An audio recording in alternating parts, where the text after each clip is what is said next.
How's it going, everybody? I'm Kyle from Fantasy Forge Studios, and you can't hear me on Vorpalboard. Hi, now you can hear me on Vorpalboard. Hey, I'm Kyle from Fantasy Forge Studios, and we are back with our episode 38 of the Everlast RPG, Adventures of Eclaas.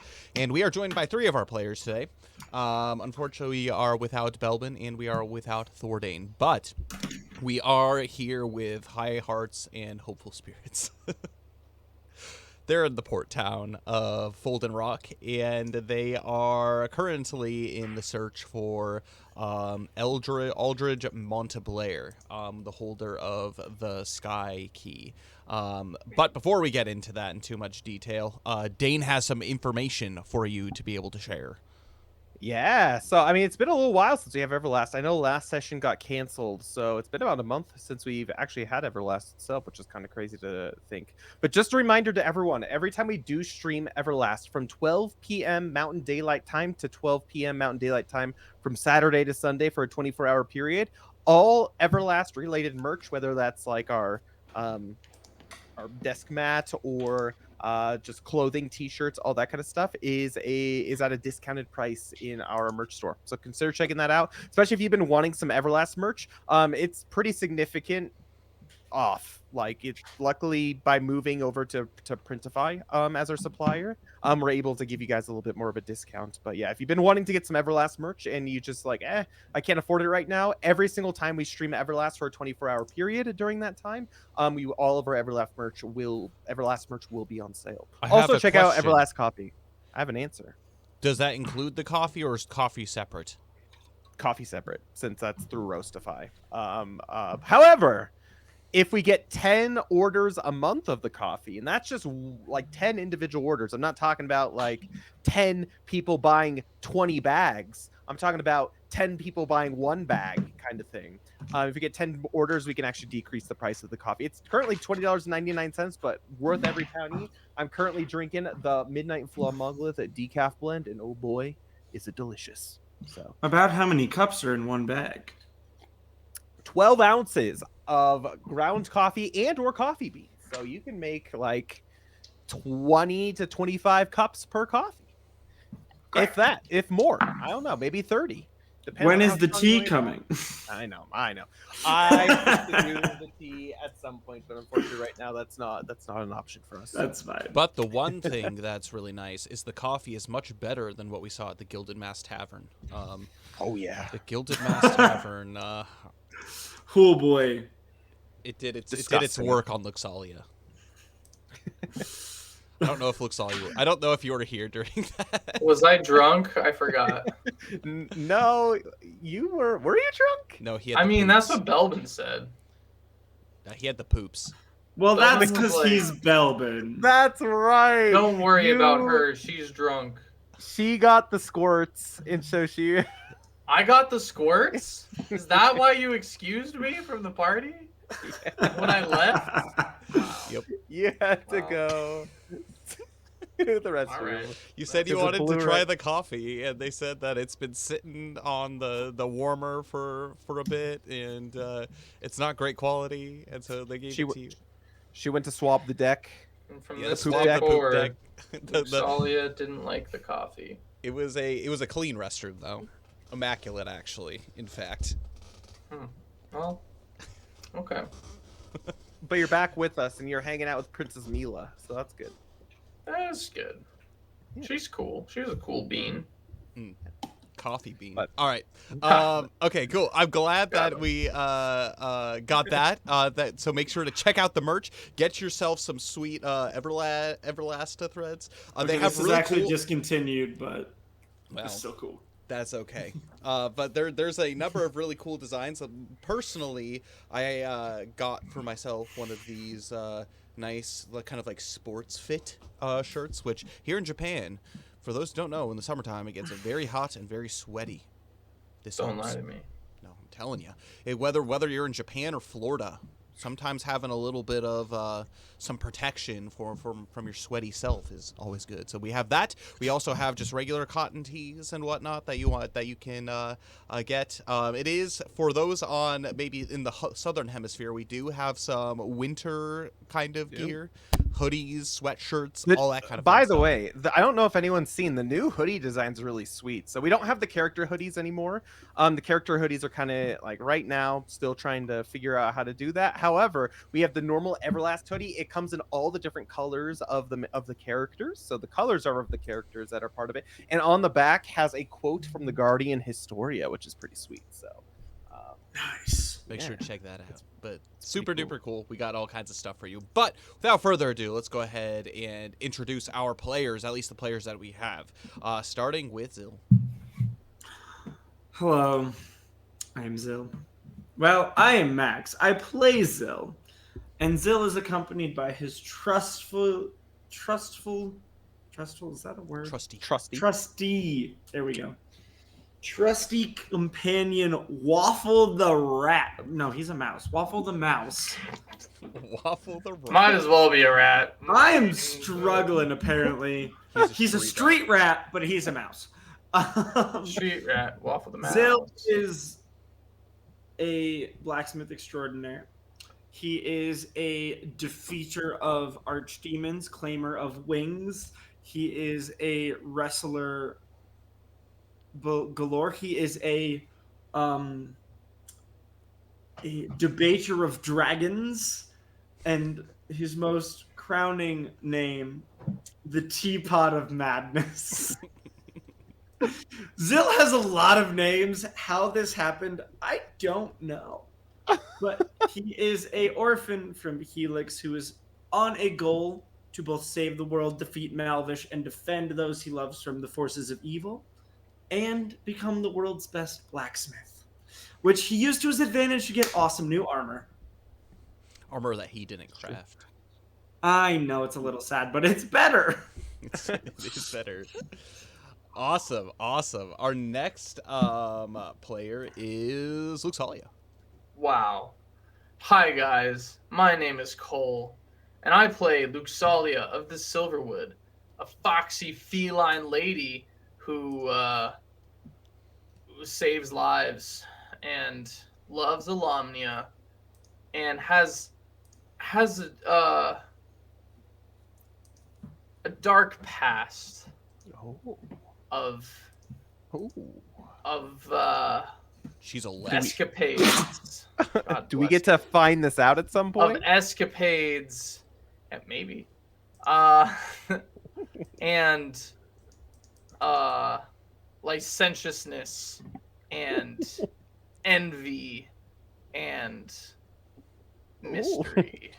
I would You- never strike Luxalia to be such a character. If she was in a band, I a know. Japanese band, she would be called the Saucy Fox. Yeah, yeah. I mean, I get it. I don't, but It's Uh, there's a called Japanese band called Saucy Dog. oh, all right. But yeah, she has since turned her life around and devoted her life as a shrine maiden of Amaterasu to Alamnia. So don't you worry about that messy past, because that's behind her. It's saucy. Yeah. Now it's more well seasoned. Not It's saucy but seasoned. Yeah. It ain't spicy, as they say. That's good. Yeah. She's a healer. She. Oh yeah, she heals the party. Yeah, I guess. Sure.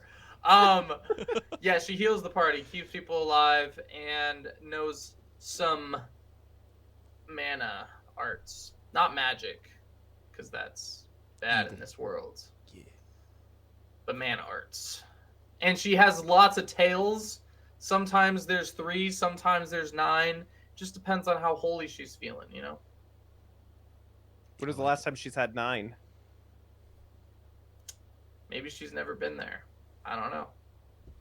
Only the Fate Weaver does. It's true. I don't You keep need- track of my tails. Well, I'm too you need humble. to just tell us before every single stream now, Fate Weaver, how many tails Luxalia is feeling Yeah. during the day. How she's feeling. How She she's can feeling. manifest Now- tales based of how she's feeling. Right now, probably 2. Oh. Because she has the squirts. She lost one. She lost one in the battle. Yeah. Of the coffee? It drink was of the really coffee? difficult to flush.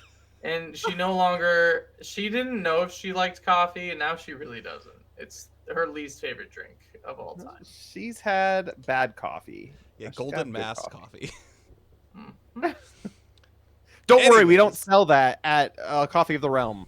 That is not one of the Yeah. coffee brands. Do not worry. Also, I think my wife's watching a movie, so if you guys hear it, let me know. I think we're good. Okay. I don't hear anything. All right. Cool. All right, our next character, Yuki. Hi guys, my name's Forged or Dane here at Fantasy Forge Studios. I play the character Yuki Mistletoe. She is a silver dragon from the far north reaches of the Ruthenian Peaks in a city called Flamongolith. We haven't been there yet. I hope we venture there one of these days, and hopefully we survive to get there. Zil but very yeah, much wants to go. it's a trade city. It's pretty sweet. But yeah, silver dragon are pretty rare. I actually did not realize how rare they actually were, so that's kind of cool that I picked a rare kind of dragon. But she's cool. She she comes from a bard family or an instrument making family. And she is of the bard class. She is a sword dancer or a blade dancer. And she dual wields swords. By the way, can we take a quick moment to appreciate the brand new Everlast art? So our old characters that we had were by a bunch of different artists, and they were kind of all over the place, eclectic as they'd say. But we officially have the updated Everlast arts of the actual characters themselves. And I think they turned out awesome. Yeah, I think they look real nice. But yeah, Yuki is pretty cool. She's kind of like the mom of the group. She tries to stay level-headed, sometimes fails, sometimes succeeds at it. But yeah, she's a DPS, so she does a lot of damage, and she's pretty cool. And she sings and dances. She does a little jig. That's what she does. She was singing some Jonas Brothers last session. She was singing Jonas Brothers, baby, with Jonas, the bartender. That's right. Yeah. Oh, Previous good stuff. episodes are on YouTube, so feel free to go check them out. Guys, I think I missed that. Well, you might have been gone. That's right. He was singing Jonas Brothers. I gotta catch that last 40 minutes. I guess a lot happened. It's on YouTube, so feel free. Sick. Our next character that we have, you can do a collective effort and have you guys all introduce Belbin one thing at a time. Mm. I will Go ahead, introduce him as this is Belbin. He's a hood rat. While Zill might be a street rat, he's a hood rat. He's the grouchy old man of the party. He. Oh crap! You took mine. He's shredded. Yeah, look at that art. He is. He's an old man, but he is shredded. Yeah. Apparently, Princess Mila's got the hots for him, or at least he believes she does, based off of comments that she made during the WrestleMania that happened on this shit. Yeah. So who knows when the next move will be made in that escapade? But I would strongly. She's suggest technically Princess older Mila than gets it him. by a lot. Not by a lot. I think just by a little bit, like 10 years, maybe. But she looks way better than he does. Yeah. He looks well, pretty I don't good, know. though. He's looking pretty good for his age. He's like 58 or something, right? Something like that. 60. Oh. Maybe. Yeah. He's like a middle-aged man. For those who are single and are ready to mingle. Oh God! God help you if you choose Belbin. That's for sure. He likes to collect knickknacks on his endeavors. He just collected a shark fin from the previous one, but he's also been known to collect monster spines and skulls and other heads, menageries. Dire bear heads. Yeah, it's good. He's also a DPS and he punches things. He does do that. Did you already say that? Nope. Okay. That's new. Yeah. Anything else to add? He's grouchy. He's murdered someone once. I forgot about that. Oh yeah, for the donkeys. Yeah, he Yeah, literally they're stole. bringing He the murdered someone and stole a pony. Yeah. Oh my goodness. I He's in forgot Vice, about by the way. So Vice is one of. Do you want to explain Virtue and Vice really quickly? I think it's been a while since we've actually explained So that. there's a kind of a there's a virtue and vice system, which is that's supposed to represent the player's ascent into holiness or descent into sin, essentially. And basically, this game is set in kind of like a very Christian world, and so the decisions that they make will force them to make things such as faith checks. And based off of encounters they have, again, decisions that they make, they will often find themselves on different levels of vice, more neutral, or virtue. Essentially, if you get far enough into vice, that's one way to lose your character without them dying. So, like, it kind of is there to deter hood rats, because essentially everyone in this game are heroes. And if you have descended to the point of sin and madness to where you're, basically, as you descend into vice, your being kind of begins to change. Your purposes begin to change. Your motivations begin to change, and that's how people fall into wickedness and evil. Not to say you're not redeemable, but if you do get so badly into a point of vice where you are considered evil, you are no longer a part of the party, and you have to rule for a new character, essentially. A one-way. Belbin's in Vice, by the way. Yeah, I don't think terribly, but he's in Vice, so it's kind I of think scary. he's pretty Zill is bad into closer Vice, than he actually. wants to be. It looks Zill like needs you're to the do only one something in else. Virtue. I think she is. I'm think just so. so awesome. Yeah, Yuki's pretty neutral. fate I I'm check. the think. most Salia. humble person I know. Just kidding. Just kidding. You would go first and never know. That's true. What do I use for this?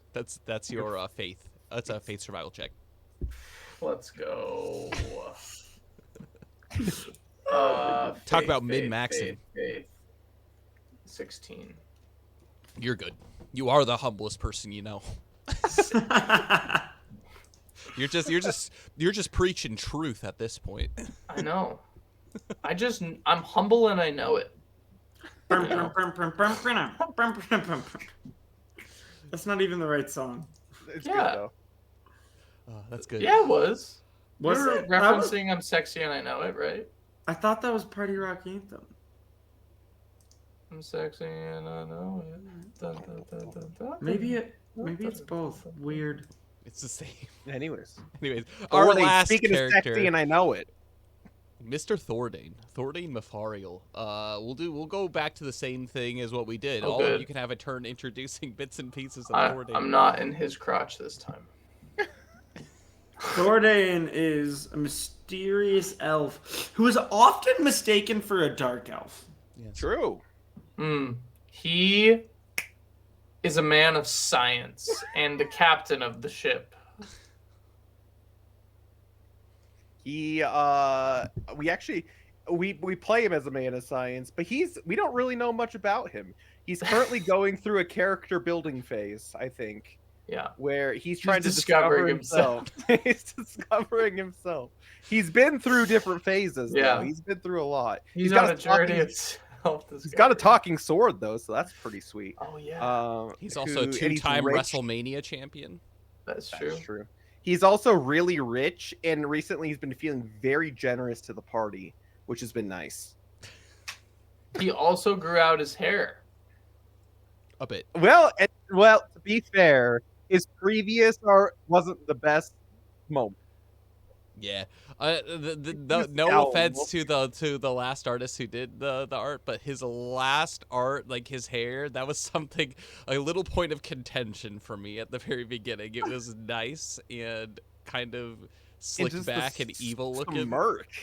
A smirk on his face is just like, I have to look it up. I don't remember. yeah. The Anyways, new art's way better. I like it. It looks really nice, I think. Yeah, he's looking good. He's looking Yeah. more elf-like. But He is supposed to be very attractive, by the way, which I always thought was really funny when Oh, yeah. Yeah, I always thought it was really funny, like just seeing the old art, and it's just like, oh yes, this must just be a bad pose for him. By the way, the Zill art, the original art, I also had some contention with because it kind of looked like he was like Superman or something with a sweet spandex. He looks way more. it reminded me yeah. of like Marth and his original arts, like back Yeah, in, yeah, like, yeah. the old Fire Emblem. Yeah, I agree. He looked okay. Yeah, he looked fine. I mean, the colors were kind of weird though. I don't know. It's like blue and purple, and he looked like he was gonna be wrestling someone. He looks too put together for an orphan. Yeah. I'll tell you though, the fact that his character art has the feather cape on it was like the selling point for me. That made me That's so freaking sick. happy. That made me Freaking sick. so happy. So It's good stuff. Was there a different artist for Luxalia? Because I feel like she looks way different style-wise than the Really? old arts. Not for the new ones, but for the old Oh ones. no, yeah. Oh, yeah. So Yuki and Luxalia were the same artist, I think, Okay. right? We went to a basically Yuki. No. So Yuki and Luxalia, we went to a art studio for them, and they have a bunch of different artists. And basically, they would whatever like you would like order. It was whatever artist was available at the time would do the art. And so, yeah, Yuki and Luxalia were, I guarantee you, separate artists because their art style were very. Yeah. Yeah, Thordane, Zill, and Belbin were the same artist. So who three did different theirs. They're- artists did the five Okay. different characters. Yeah. Because like Luxalia just seems like a way different style. That's part of the Yeah. reason why we And decided to get everyone all the characters just in general updated to like the actual Everlast style so that they're all cohesive Yeah. and they work well together. So She also had a lot of ear hair. fluffy. I do too. I'm getting to that age. Me too, Almost man. 30. getting It's some hair. accurate. It's nice. But But anyways, and Thordane, the last thing about him is he is actually a support character. And so his purpose is he shoots things from the back line with his bow. He does have swords that he can use if he needs them, but he can heal, he can throw traps out, and soon he'll be having all kinds of elemental arrows and whatnot to be able to use. So, yes, he's very kind of like a DPS support, which is really neat. So, that's Thordane for you. What about you, Fate Weaver? I am Kyle. I am the creator of this game, this world, but also the Fate Weaver. I am both playing with and against these players as they make their impact and their stamp on the world of Everlast as they travel about from the Great Peninsula, from the Subterran, all the way to the Aishan Archipelago, and all the places to rid the world of the void and the evil influence of Malvish, the evil, wicked demon bad guy. So that's what they're doing. What is this? What? Oh. God. FYI, if your stickers are put out into the sunlight. Well, we have a different company who does. Mine's fine. Mine's doing okay. I know. I still I don't have know a what sticker that happened I to have mine. not put on anything. Well, I'll tell you, we will be updating stickers in the shop too. So There you go. not now. Amazing. It's not up now, but we will have. Merch. Guys, there's a sale going on right now. There is big sale. 24 hours. 24 hours. Make sure to get your stuff. But I'm the creator of this game, and this has been a work in progress, and hopefully at some point here pretty soon we can start getting it out on Kickstarter to you. So I'm happy that you've been able to join us for. Oh, I am so sorry. Excuse me. I'm happy that you've been able to join us for the adventure so far. If you've missed any adventure up until this point, we are on session 38. They're all up on YouTube, so make sure to go check those out. But before I jump in any further, just FYI, Fantasy Forge Studios and Kyle LaFonte, we own all copyrights with the text, images, video, audio, graphics, story, gameplay mechanics, and all the intellectual properties involved in the creation of Everlast. Use it for your own homebrew stuff. Don't use it and sell it for yourself. That is called stealing. Don't do it. But anyways, there's that. We'll get that out of the way. But let's go ahead and jump into a little bit of a recap about what this party has been up to, at least in the past couple of sessions. So currently, Eclaas Eeas is on a mission. Their mission is from God to go, or King Nelgor Kragheim, the fire dragon leader, to gather all of the keepers of the keys to figure out the disturbances with the elemental pillars, and figure out what is going on. And so Eclaas Eeas has done just that. Before they even made step on Aishan Island, kind of the hub town of this adventure, they decided, well, they ran into the Earth Pillar. They defeated a Earth demon guy, an Earth Elemental, and claimed the key, and they figured out that a bunch of goblins had killed the Order of Amandalius, who were the ones who were originally supposed to be tasked with keeping this pillar in check. But now they are the holders of the Earth Key, and they helped rescue Flomberge, which is a island, basically Aishan volcano, the main city for the gold draken, the fire draken, and King Nelgor Kragheim is the holder of the fire key. So they helped save them from a pirate siege, and they also did a good job of helping them out and figuring what's going on. Zill learned Draken Blacksmith. Oh, Draken blacksmithing from there, and they went out on an adventure to go seek down the last two holders of the Sky Key and the Sea Key. They found the Sea Key in Lord Farrand of Feshenfey, King Farrand, and one thing led to another. They fought a bunch of undersea wicked Krakora evil things. They defeated a giant Hydra. They saved Princess Mila, and they got his word and allegiance to be able to meet at Flomberge for the meeting of the keys. And so they are after the last person, the holder of the Sky Key, which last rumor has it, he was last seen on Folden Rock. And so they took to the seas onto their ship, did some WrestleMania, made their way over to Folden Rock, which was very close actually to Feshenfey, and they are currently in the process of searching for the holder of the Sky Key, Aldridge Monteblair. And so they are doing just that. They're trying to, they first spoke with, what was her name? At the Gilded Mass Tavern, Marla, at the Gilded Mass Tavern, and they were pointed in the direction of the Adventurers Guild. But they were also, a few names were basically put up there, and one of them was Pietrick at the Adventurers Guild, and who was the other one? I can look. I got notes.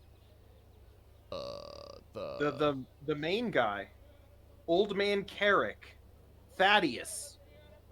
Main guy at main Folden Adventurers Guild guy. Yes, Thaddeus. Thaddeus. Edmund Harrogate. He's part of the Harrogates. Yep. Sorry. Yeah, cool. And so they need essentially the ability to make a meeting with them. However, the Harrow Gates are a very busy people, and you only have permission for entry in upon important business matters, per se. And so, they're kind of learning the ins and outs of this town and what is required with it. And so, they have made their way there. Zill got a new piece of armor, and that's been super duper cool. And we're going to go ahead and turn it over to the last place that we had left off, which is Yuki, Luxalia, Belbin, Thordane, I believe, and also, what am I Princess missing? Mila. Yeah, Mila. Princess Mila. They have made their way into the Adventurers Guild here on Folden Rock, and they are speaking with a man sitting at a table by the name of Piatrick. Yuki pipes up, and she says, "Hello, sir. Is this table available for us to sit at?" He looks up at you, and he sees you with the entire group. He says, "Well, aren't you an odd bunch?" Well, I mean, yes, we are, but I feel like that is perfect for the Adventurers Guild, don't you say? She laughs nervously to herself. Sorry if it came off as a bit rude. Please, all of you, come join me. And he scooches over a little bit as he offers you all a seat. As you all What file in. does this dude look like, by the way? He is probably in his like early 40s, mid 40s, so he's middle aged, kind of the early end of middle aged, and he is big and he is burly. He's very much the kind of person that you would expect to see at the Adventurers Guild, but from what you do know of him, from Marla, he is a fisherman by trade, and so he is wearing essentially this outfit where it's essentially like a vest and kind of some pants, and it's like torn sleeveless, and he's got all of these kind of like muscles rippling along his hands. You see that they are tied up with bandages, not like he's injured. He looks like he to some degree is some kind of brawler. Just a Belbin wannabe. Yeah.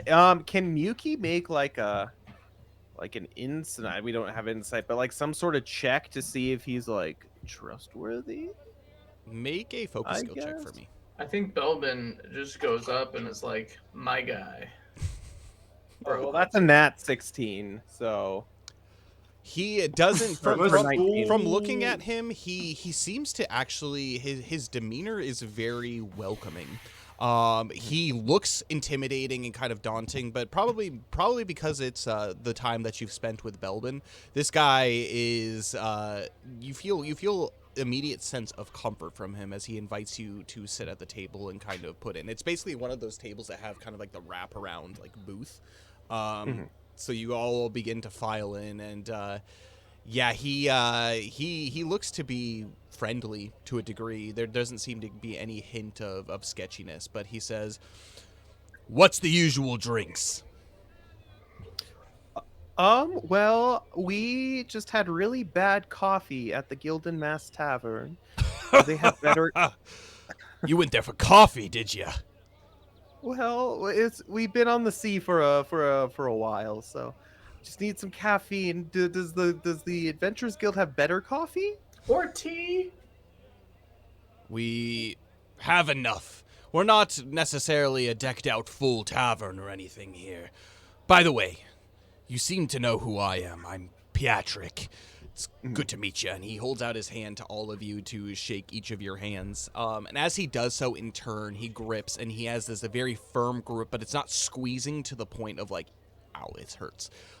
He does it for all of you, and he holds each of your gaze, and you can see there's small bags under his eyes. There's kind of like this deep-set wisdom in his eyes as he's like, as you meet him, all of you have kind of a little bit of different understandings, but essentially you meet his eyes and you feel known.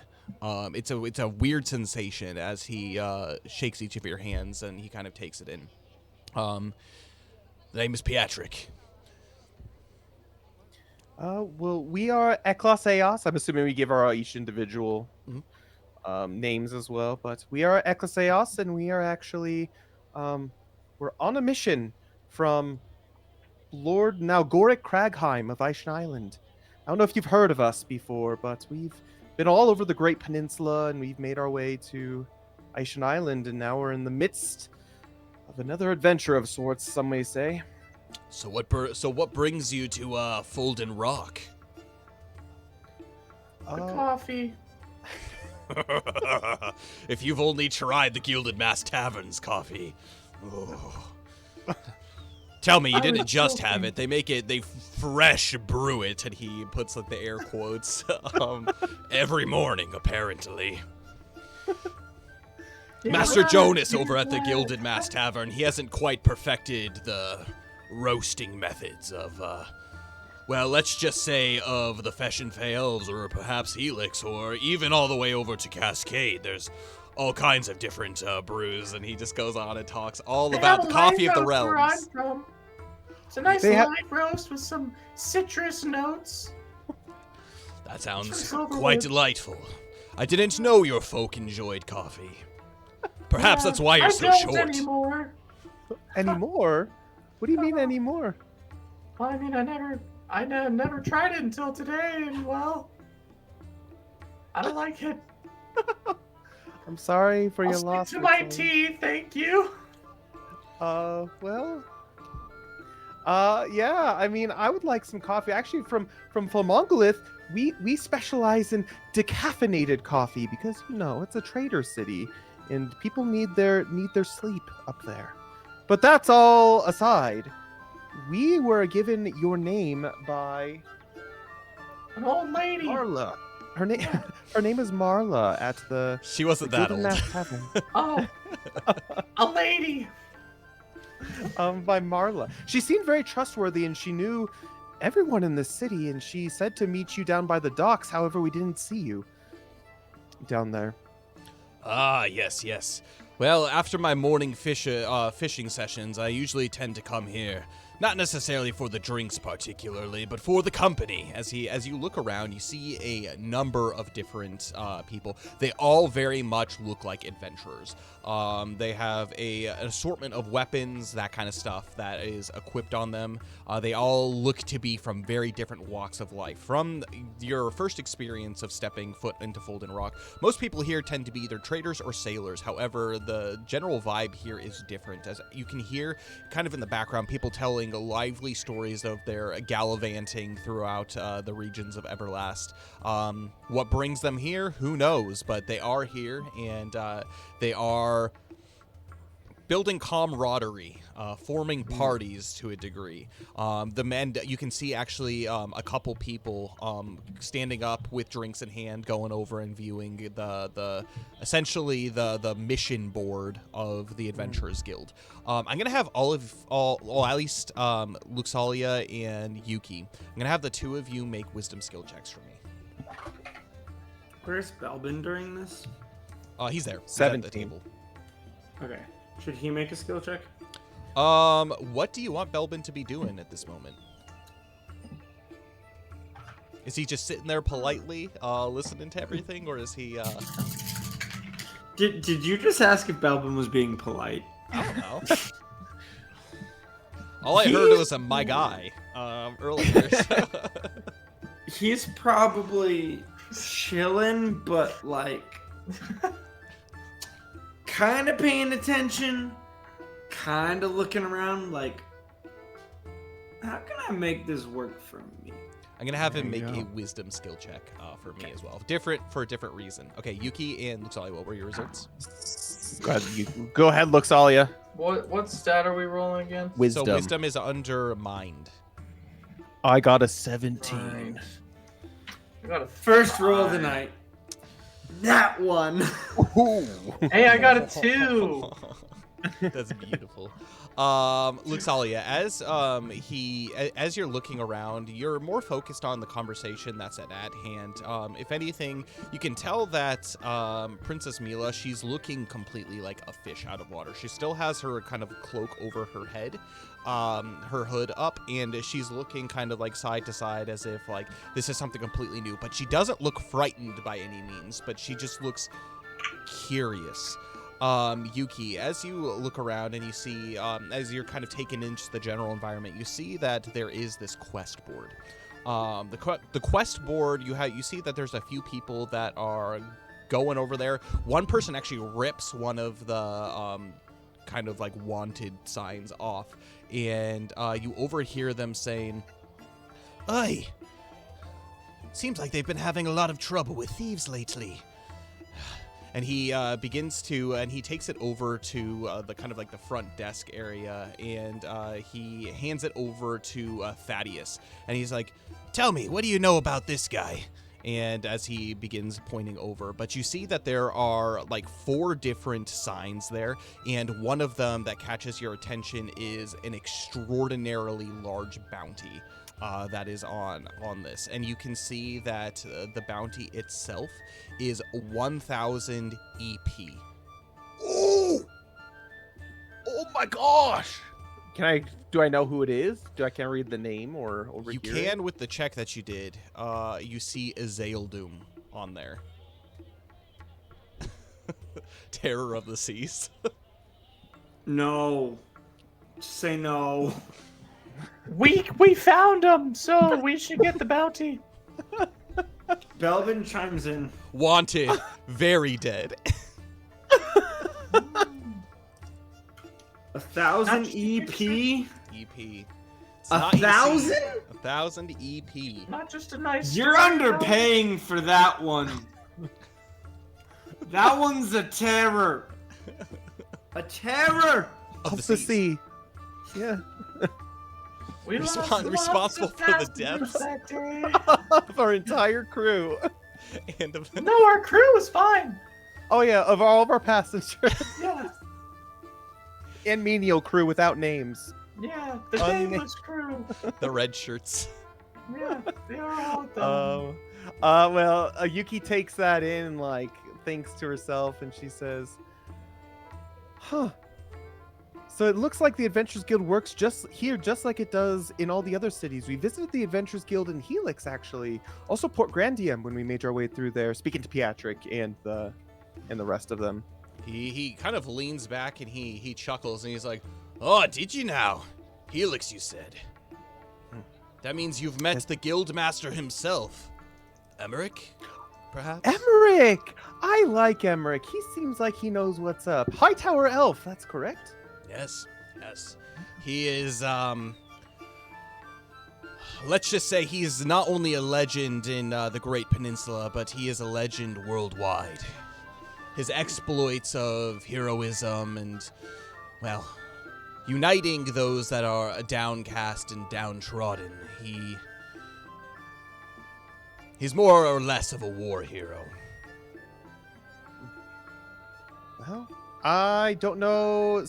Noting the Azaledoom poster, I mean, he seemed pretty cool. I mean, he helped us fight a Jabberwocky in Helix, but speaking of which, and Yuki pulls out her sword and says, "I actually got this from the Jabberwock," and starts going on about all that and all the endeavors, and eventually Jabberwock went Snicker Snack. Snicker snack, and it didn't know Jack, and now we're here. And we are looking for a person. He first takes a look at the blade and he holds out his hands as if to examine it. Do you wish to give it to him? Yeah. He seems nice. He seems chill. He holds it in his hands and he places it down on the table in front of him and he's like, "Oh, curious." As he kind of runs his kind of finger along the hilt of the blade and all kind of the different jagged designs, and he says, "This blade does not look from this world. What is this crafted out of?" It's called the Void and Vorpal Broadsword. Void, you said. And he pushes it back over. He says, "I don't trust anything coming from that vile place," as he pushes it back over in your direction. Yuki takes it and says, "Well, at the very least, lots of Voiden-esque creatures have met their ends due to this sword, so we got to make it work for the good, right?" You best be very, very careful with objects such as these. Oftentimes, they usually carry curses, or worse yet, they corrupt the soul. people tend to be drawn to creations of such malevolent power. He sees you as you put it back in its scabbard, and he says, "But clearly," as he looks to all of you, and he like kind of like squints at Belbin a little bit, but he looks to all of you. Clearly, you're here for good intentions, and I can see that it hasn't swayed you over quite yet. Well, at the very least, we're here to find out what's going on over at Aishan Island with the pillars that are erupting. But that's all aside. We just want what's good for the world, essentially. You know? Want to rid the city, or the world of the evildoers and, you know, turn people's minds and hearts towards Alamnia. That's all we can all ever hope for. Well, the question remains, why does that bring you here to our little humble trading town? Ah, yes. Well, as I mentioned, we were looking for a couple people. I know the Harrogates. I don't know how well you know them. We would like an audience, but it sounds like it's not something that we can actually go out and seek. It's more something that it seeks us in a way. So, do you have the Harrogates? I know them. I've met with the Harrogates in time. Lord Edmund, they say. He's a kind man. He's a fair man, he's a just man, but he is a busy one, that is. You can try going up to the gates if whatever your task is here, searching for... Did you say searching for Aldridge Montpellier? Did you say that? No, we said we were looking for someone. Okay, You're looking someone. for someone. Yeah. He says, well, if you are searching for someone, I'm not sure he's your man to be able to find. He's more preoccupied with matters of trade and commerce, keeping he's keeping the economy afloat here in the inland strait. Well, I mean, this person that we're looking for is pretty important. Can we trust you if we tell you our plight and our mission? That remains to be seen. Clearly, you come here for a purpose, but you do wield weapons of great evil. They're come from of great evil. However, we do fight, as we mentioned. Actually, our group name is Eclaas. I don't know if you speak Alamnic, but that means the senders. We have been charged with seeking the evil archdemons of Everlast and putting them and quelling them. We've already dispatched of one. I forget the name off the top of my head. Does anyone else remember this name? Burbledow. I was gonna say By the way, at this point, Zill does walk in. Okay. Hey! I thought Burbledow was I the do? one we're about to kill.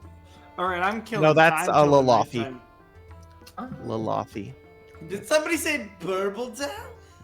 Oh, Zill! Hi! Here's yes. his wing. Speaking of which, yeah, we got more cursed items.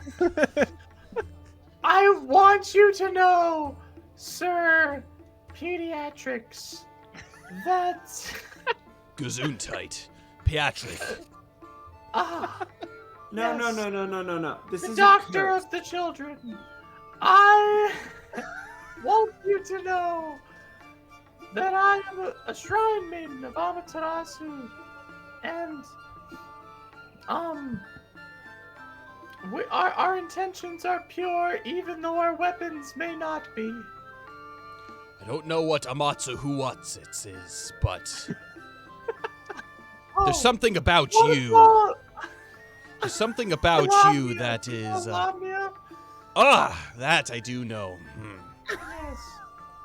Sorry, I'm unfamiliar with the Glyven tongue. That's okay. Gesundheit. But yeah, I mean, Zill's used his Burbledow cape for good as well. Trust me, we are not fighting for the demons. We are fighting against them. But actually, go ahead, Zill. Are you worried about us being evil? He saw my sword and he didn't like it. So, trying to convince him. However, when we were in Helix, fighting off the hordes of army of evil and undead, we were fighting with all the free peoples of Everlast. I have Maybe been Thorin's hearing sword would change his mind. whispers. I'm still researching, but I've been hearing whispers. That That's there's not a a good group, sign, Zil. That there's a group, an ancient group that supposedly still is around, but no one seems to know much. That has been able to learn the ways of the void without being corrupted. Sounds Yeah, bad. Yuki whispers to looks like that sounds like a bunch of hoopla to me. Yeah, I agree. We They're should keep an eye able on Zil. to take the power of the void and turn it against them in service of Alamnia. All I know is they exist. What does Pietrick say to all? I don't know about this, Zil. I think we might be connected to them somehow. I In really a don't similar wanna mission. associate with that. That sounds demonic. I don't like that at all. Looks like you know this is true. You've heard me. Wait, you do it? Okay, Yeah, hasn't he Luke just, Sully like- been in the room when I've said void stuff? Yeah. I just thought you were like possessed by a demon. Like above It was game, your hasn't rat. Luke Sully been in the room? I thought your rat was like a demon that possessed you or something. Don't insult Waffle! I don't know. You know, Zil, I've never been able to. Like, I know that Belbin has issues, but you confuse me. Belbin looks and just says, glad we're on the same page. Okay. But what's more confusing is this. What is this new armor you have? Oh, You're going in the wrong direction. You need to free the chest. No. I made a friend. And this friend made a great deal with me. So Was his name Satan? no. His name, did I write his name down? His name was Just Waffle. say, start talking all this voice. His name was stuff. Jorn Hammerstrike. He's Oh, the smith okay. down the street. We made a deal. Look, I get hit so many times for y'all. I felt like better armor would help us all. Zil, It looks nice. Are we sure this is really Zil? Maybe we should ask him a question that only he would know. I agree. All right. Belbin nods and he looks over and he's like, "What is your quest? To kill Malvish. What is your favorite color?" Purple. Is that right, guys? I think so. About 2 months ago, how did you specifically upset Belbin? Which We time? needed a particular looking at the other people around. No. We needed a particular thing that Belbin had stored in a place, and I had to I need to know it's you, you. relieve him of the thing from They the place. stole a which key was- from my chamber of secrets. Belbin? I'm Yes, trying to see if it's Zil. I unkeysed a key from him. Just give me Okay. the answer. Get to see. I'm gonna have the three of you make focus skill checks for me. Oh my gosh. Does the three of us include Belbin? Yeah. No, 10. not Belbin, not Belbin. Zil, Okay. Luxalia, and Yuki. 10, 13. 13. Yeah, all 10s and a 10s. 13. Yeah. You see kind of all as Belbin mentions this, you see kind of like this like flame in his eye. We don't talk about it. I just thought I'd put it on the table. If we're going to have conversations with this person and bring them into the group. They might as well know everything that we've been up to. Okay, look. We have faced a demon. We have succeededly killed a demon.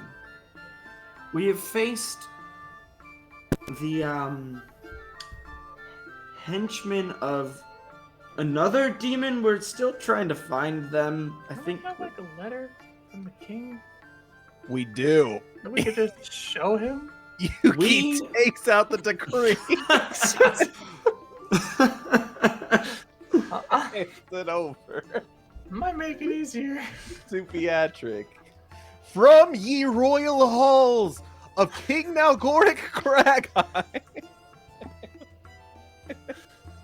Get the mouth Explaining- on this one as he takes it and like starts reading it. He's like, ugh. And you see him nodding. Every time you try to interrupt him, he holds up a finger or just goes like shh or like something like that as he's reading very thoroughly through. He rolls it back up and he hands it back over to Yuki and he's like, I think I understand. But there is still one mystery.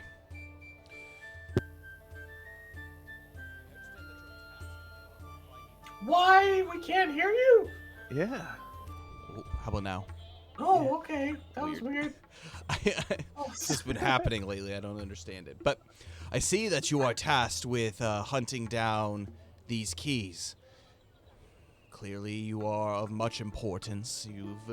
From the sounds of it, you've not only defeated demons, but you are the keeper of one of these keys. I am not unfamiliar with the elemental pillars. They don't have anything to do with me per se, but there is a mystery that still this doesn't answer. Why does it bring you to Fulton Rock? Well, the person in particular that we're looking for was last reported here. Do you know the Monteblairs, perchance? Monteblairs are local legends. Let's just say Fulton Rock and its founding. And he looks side to side. He sees that nobody is listening, and he kind of leans in to talk to the rest of you. Fulton Rock at its founding is large in part due not only to the large donations from the Monteblair family, but also he was good friends with the Harrowgates. They worked very closely together. I can understand why you would want to go talk to the Harrowgates, but if you are... And he looks kind of over at the people that are generally in the bar area. He says, if you're looking specifically for the Monteblairs, you best keep it secret. There's been many who have come in here and have been asking the same question. It's not just you. Was there any way, I know, again, I'm sure the Harrowgates know better than anyone, but is there any way to gain their trust so that they can approach us? Perchance. Let them know that maybe there are, not necessarily what we're looking for, but knowing that there are people of interest on the island that are worth talking to. We're at the Clearly, Adventurers you've Guild. done great exploits abroad. But at the current, there are dangerous folk. There are dangerous folk that are in this town, and I don't know if they are involved in whatever this is that you are dealing with. I, for one, think of it as simple, petty matters. In fact, just the other day, I was down by the docks, and while I was fishing, there were two individuals that came up to me and asking for the price of my wares. And before I knew it, they pulled daggers on me. Let's just say that was a very poor mistake on them. It's not just simple thievery that they have been up to, but many questions are asked these days. And he nods over to the board. And there are a few of them that have become known. Do you know anything of the famous escapee, more famous brigand, pirate, Lord of the Seas, Jackman Nobbs?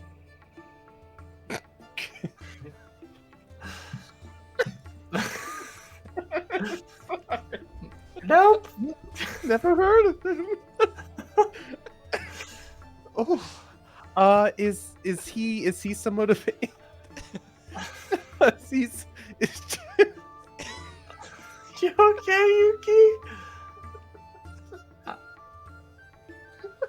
Is it the word knobs? Is that what you got you're hung up on there? What is going on? She just like looks at you. Knobs. something more menacing. For being the terror of the sea. No, that's a Zelda. I'm sorry. Okay, this is above game. Yuki wouldn't be reacting. No, I think she would. Jack, this Mr. Jackman. No, I think it'd be knobs.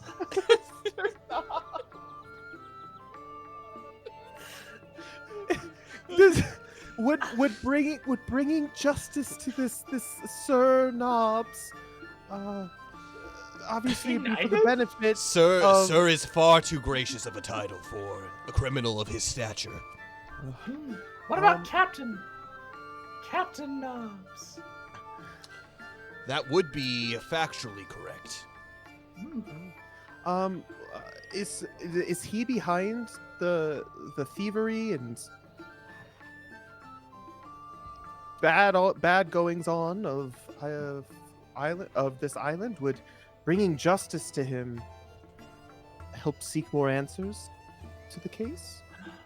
Do you think he can pick locks? And that's why they call him knobs? Like doorknobs? It's all coming together. About 20 years ago, he and his crew, they were a menace on the seas. Fulton Rock was new in its creation, and there were very few ships that could stand an assault from him and his crew. He began to gather followers from all corners of the seas. Those of tribesmen, those of simple travelers. Even the Flortensia in Gunter's heyday, well, and at least in his early years, couldn't do much to stand against the sheer military might of Jackman and his crew. But one thing led to another, and there was justice that was sought upon him. He was captured, many thanks to the Monteblaires. You see, Aldrag Monteblair, he is a bit of a inventor. He is responsible for the current artillery that most ships use today. Styled ballistas and swivels. It was because of these creations that they were able to pin down his ship, and they were able to capture him and the crew that they could. I don't know if it's necessarily particularly tied to this, but he was held here. But he did escape. No more than a few months back, and he's been free. It's no mystery that charlatans, pirates, simple thieves and thugs have been coming around asking for the sole man responsible for the capture of Jackman. And that begs the question, why do you think he is here? So close to where this notorious pirate has escaped.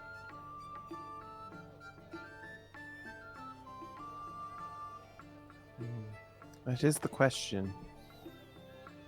To Do you have- recap, Jackman was captured by the Monteblaires. And has recently escaped. So he wasn't captured by the Monte players, but the reason for his capture was due to his weaponry. And so it basically allowed the fleets to have enough firepower, per se, to take down Jackman's ship, Captain Jackman's ship, and then take him to basically imprison him. But he had recently escaped, and now he is an escaped convict. Not necessarily that he's searching for Aldred Monteblair, per se, but reason would dictate that that could be a potential Motive. Okay. Would there be any sign or anything that we can perhaps track him down, per se? Do you think he would know anything about the Monteblairs from being escaped? It's been relatively quiet here recently. After his escape, there didn't seem to be much that has changed within Fulden Rock. It hasn't been until about the past month that we've started having visitors, unexpected guests. Many ships, more than the docks can care to count, have been coming, mostly for trade goods, some for vacation. But there have been a number of foreigners here. Those who are not regulars. I do think in part that has a little bit to do with the increase in crime, but this name, it keeps hovering on the wind. The Monteblairs. I don't know what news has been brought out there, but I, for one, I know quite a bit about this town. I know quite a bit about the city. If there was someone of such great importance, I probably would know about it. I think more people would know about it. But why is it that these no good doers, these, I don't want to call them criminals because they haven't necessarily done anything of the sort yet, unsavory Hoodlums. folk, hoodlums. Why are they asking for him here? There must be something about why these rumors have begun to circulate. And I Well, do even fear for the from- safety of my home. Even from Feshenfe, which we had come from, the rumors of Aldrich Monteblair are here at Fulden Rock itself. And so it's even reached the ears of King Ferrand and Princess Mila. So maybe with that common knowledge, maybe it is more common knowledge across the vast sea than you would personally know here. If that makes sense. So someone's spreading the news. I don't know who it would be necessarily, but word's getting out that this was the last place for him, and maybe that's why they're coming, because they hear that this was the last place that he's been seen. Why they're looking for him and why they're searching for him, we do not know. But it's curious.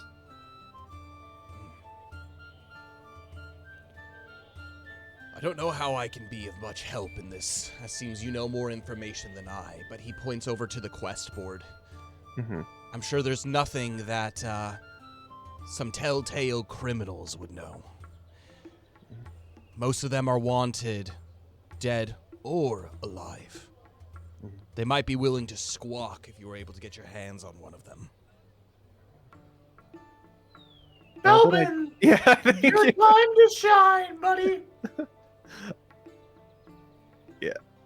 And okay, well, we appreciate it, and at the very least, if we can get rid of some of these ne'er-do-wells on the streets, then we've at least done a little bit of a service.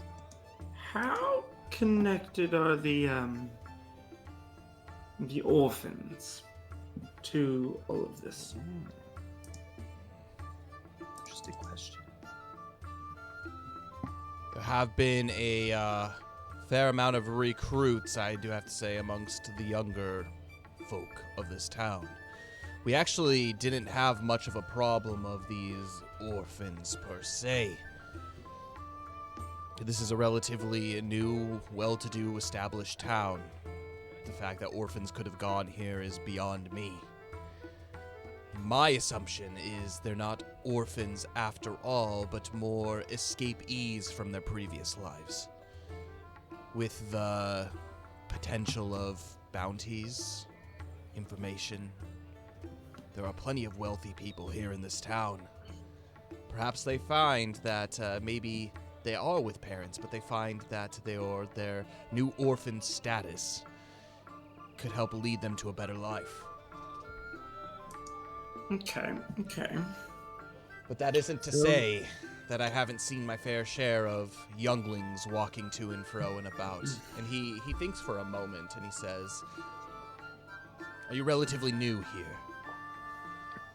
I've been here about a day. So relatively. One could say. There are a few places that I can lead you to where maybe you can start your search. First and foremost, I would check out that board. There might be names that could be useful to your search from there. But beyond that, Lowtown is full of open ears and opened eyes. If you're looking for information, the Cinder Street Market might be a place to look. And he points towards the direction of the door. If you just leave out there and take a right, you'll find yourself in the depths of it. Personally, their wares and goods don't have anything to do with my particular interests. I'm a humble fisherman, of course, but... Well, that might be a place to look. Another place that is of interest, I tend to have I have a personal connection. And he writes down a name on a slip of paper and he hands it over into the middle of the table for whoever wants to take it. There's a man by the name of Corbin Duval. He owns the Crooked Lantern. It's a tavern/inn, but mostly locals go there. Not much of a word passes along the streets of Lowtown that he isn't aware of. That is good to know. I appreciate all this information. If there's anything we can do to assist you in our time here, however long or short it will be, we'd be more than happy to do so. If it's for the betterment of the town and also seeking some answers, I think we can kill two birds with one stone. Well, before you leave, let me do this. And he calls over, Margot, let's get around on these fine folk here. And he calls over for some drinks. He asks you all for your specific orders, and you get whatever drinks that you want. But the Dented Helmet is always a place for you to come if you want any information, if you're feeling lost in any way. I tend to frequent here in the afternoons to the evenings before I depart for home. Good to know. And Yuki actually turns to Princess Mila and says, I think this is going to get a little bit sticky. Are you okay with... Would you rather join us in our escapade into potential danger, or do you feel more comfortable staying at a place like this? Or the ship. Or the ship, yes. Or Barnacle Bill, I will do everything he can to protect you. And Martha. And Martha. I mean, it's up to you. I thought I came on this adventure to learn about the ways of the world and the way that you work. But, if it's between us, I would prefer not to go to the ship without any of you. Barnacle Bill keeps asking about collecting lotions in his basket. And maybe we should get someone to check up on him. I know he's been alone on the high seas quite a bit. Sun sickness, perhaps? Either way, I'm not promising anything, but we may be getting our hands a little bit sticky. So we'll do our best to protect you. But how do you hold up in a fight, if it comes to it? do you think we plan on going into a fight? Nope. But you can never be too careful. That is the way of the world, after all. She pulls out her rod the rod that the basically royal rod, and she pulls it out. Yeah. And she says, "Well, I'm not much for physical fighting, but from the powers that are gifted from my father, I think I can hold my own, at least from a distance." Well, stick next to Luxalia, you'll be fine. Okay, let's go check out the board. We appreciate it, Pietric, for all of your course. kindness. I hope your adventures and your discoveries lead you to what you are finding. It does my heart good to know that there are people that still exist that are traveling the seas that have such a noble cause and noble purpose. But do be careful. The world has a way of corrupting one. I hope the children stay healthy in your care. Children. I'm not that old, you know. Well, off we go, I guess. Yuki gets up and checks the board, see if she sees anything of interest. You hear him humming as you leave. We I are the help. change, we are the children. Yeah, so you make your way over to the board, and you look at the many different names that are on there. Again, you see up close Azael-Doom. You see actually on the Azael-Doom poster, there is a picture depicting it, and it is actually nothing like what you see.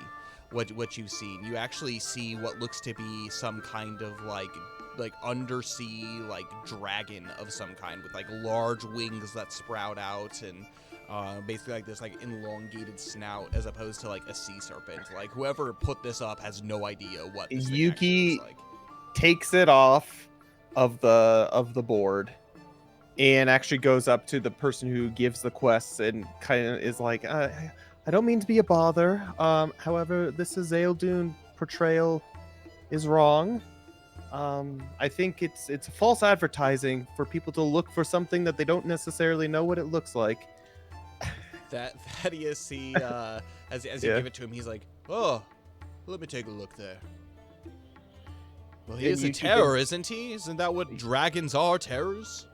Yuki begins describing to a T what he looks like and says, yeah, and also this is way smaller than he actually is. I know from experience. And also he could wrap a ship in his body. This amount, not quite enough for fighting on this guy. What in all of the realms of Everlast do you think I am, an artist? Oh, Yeah. well, I mean, I just feel like it's false advertising. If you see this for 1,000 EP, some people might actually go looking for Azael-Doom, Terror of the Sea. That's the point. And they will not come back based off of this description. He takes the paper, he puts it down, he's like, "Do you understand what an adventurer's guild is for?" Not for sending people to their deaths unknowingly. Why do you think You the tell price is Yuki. Why do you think the price is as high as it is? It's not high enough. It's not high enough. We even countered him. And you would know. I don't think there's any bounty in all of the seas. You even go to the other Adventurers Guild that are as high as this. Well, it's still not high enough. You could retire. You could have kids. They could retire. They could have kids, and they could retire. And 3 generations to come after that, they would be able to live off of the coin that is earned from this. But they won't live past that generation. The thing is, I don't even think Emmerich could take on this thing. Look at everybody here. Maybe one person can't, but that's what adventurers do. We start parties. We go out and we work together to fight. Have you ever heard of Emmerich? Not Emmerich, Gunter? Yeah, of course. Legend in these seas. He's currently searching for the beast. Maybe we should leave it to him. I don't know if He'll be Gunter claiming wants to the EP find then. him. good upgrades for his ship. It's already beautiful, the Flortensia. Maybe he can gild his masts, maybe, and he continues to go. At this point, he's just being snarky as heck.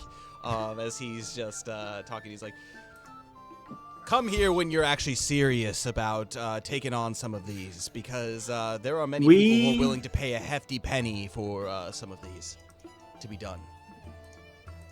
We have faced literal archdemons. Huh, then this should be no problem to you. You can tell he doesn't take you seriously at all. We have faced literal archdemons, and won. And we encountered a Zaeldoom, and we turned our tails and run. It sounds like you need to work a little bit harder. Those muscles need to strengthen themselves. Not that I don't think you understand. I think Belvin would do something here. Belvin just steps up, Oh, look at you. grabs him by the shirt. Grabs him by the shirt. We have fought Malvish himself. Oh. We have killed his general. Did you now? Yes. My friend wears the cape of an archdemon. And Zaeldoom scared us shitless. Hey, okay. This is going nowhere. Let's just take one of these things. Sir, what are you important here? Do you like commission these? I'm the guild master, of course. Okay, great. If you do come back with a wing or a head from Malvish, I could give you probably more than what Zaeldoom's worth for that. How about a wing from Burbledow? Zil chimes in.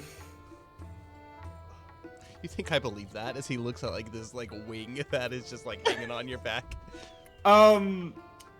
Zil, hold on. Oh, don't waste your spell. Wait, no. It's fine. Where the heck is that spell? By the way, is No, Belbin don't use it. does Belbin still got him by like the throat? Yes. I Yes, he feel does. No, like I we would separated have. them. Yeah, I I was like- feel like yeah. Put him down. It's fine. Thordane's like, as Captain Belbin, I forbid you from roughing up this wonderful guildmaster. Zil, hold on. Is it once per day? Because if it's once per day, he's totally doing this. Oh my god. Yes, once per day. Excellent. Zil teleports from in front of him to behind him. And then, I feel like we're gonna get kicked out, Yuki. Our does... demonic weapons for using them. How often does The charges pride is killed. recharge? For like mana or what? For the cape.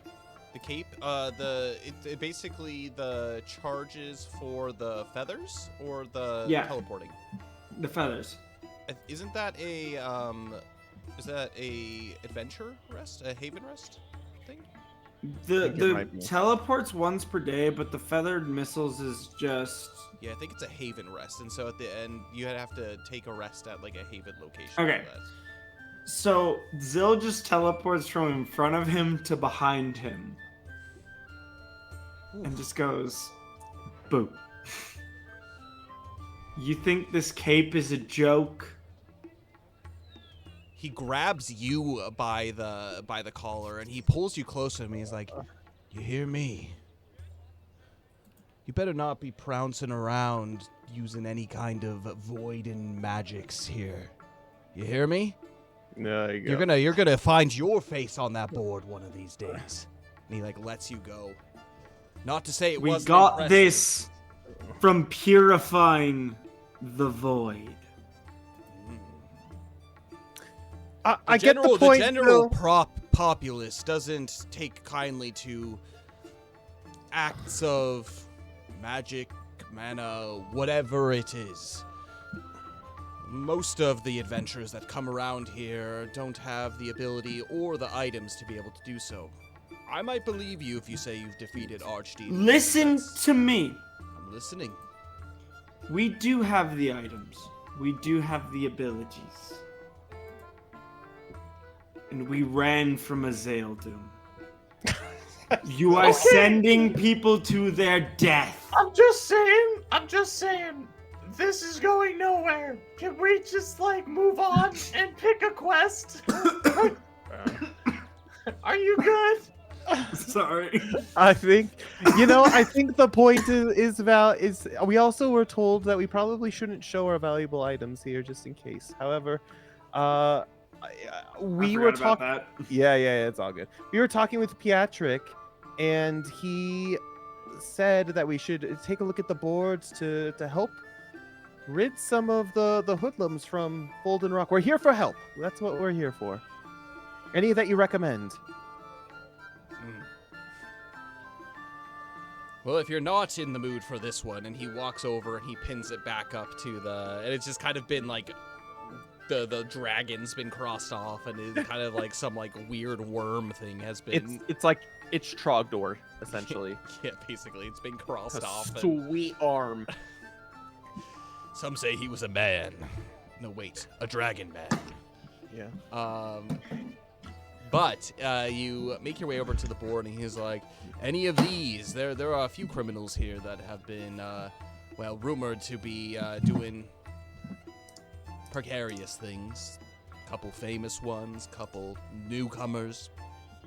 These ones tend to go and come as they please, but this one, as he points, this one's been particularly tricky. As he points you over to one that you could tell, like the paper itself, the parchment itself, is relatively old. This is a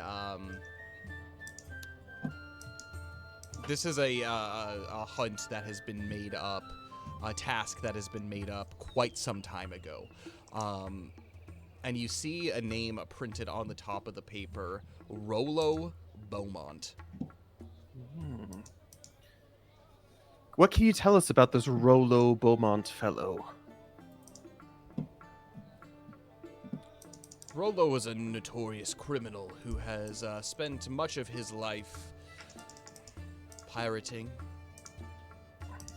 But he turned a new leaf when he came to set up a life here in Folden Rock. That is to say, until a number of mysterious disappearances happened a few years back. And since then, he's gone into hiding, believing that he has been behind some of these disappearances. And since his disappearance, crime has gone up. There are whispers of fear of this man, and what he can do, and his influence, and what he can accomplish.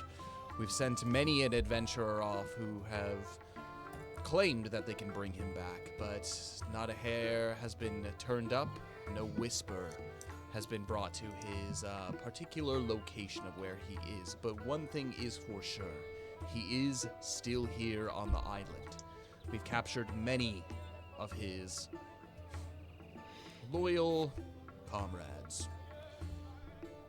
They usually kill themselves before they're able to reveal where he is. But he is here.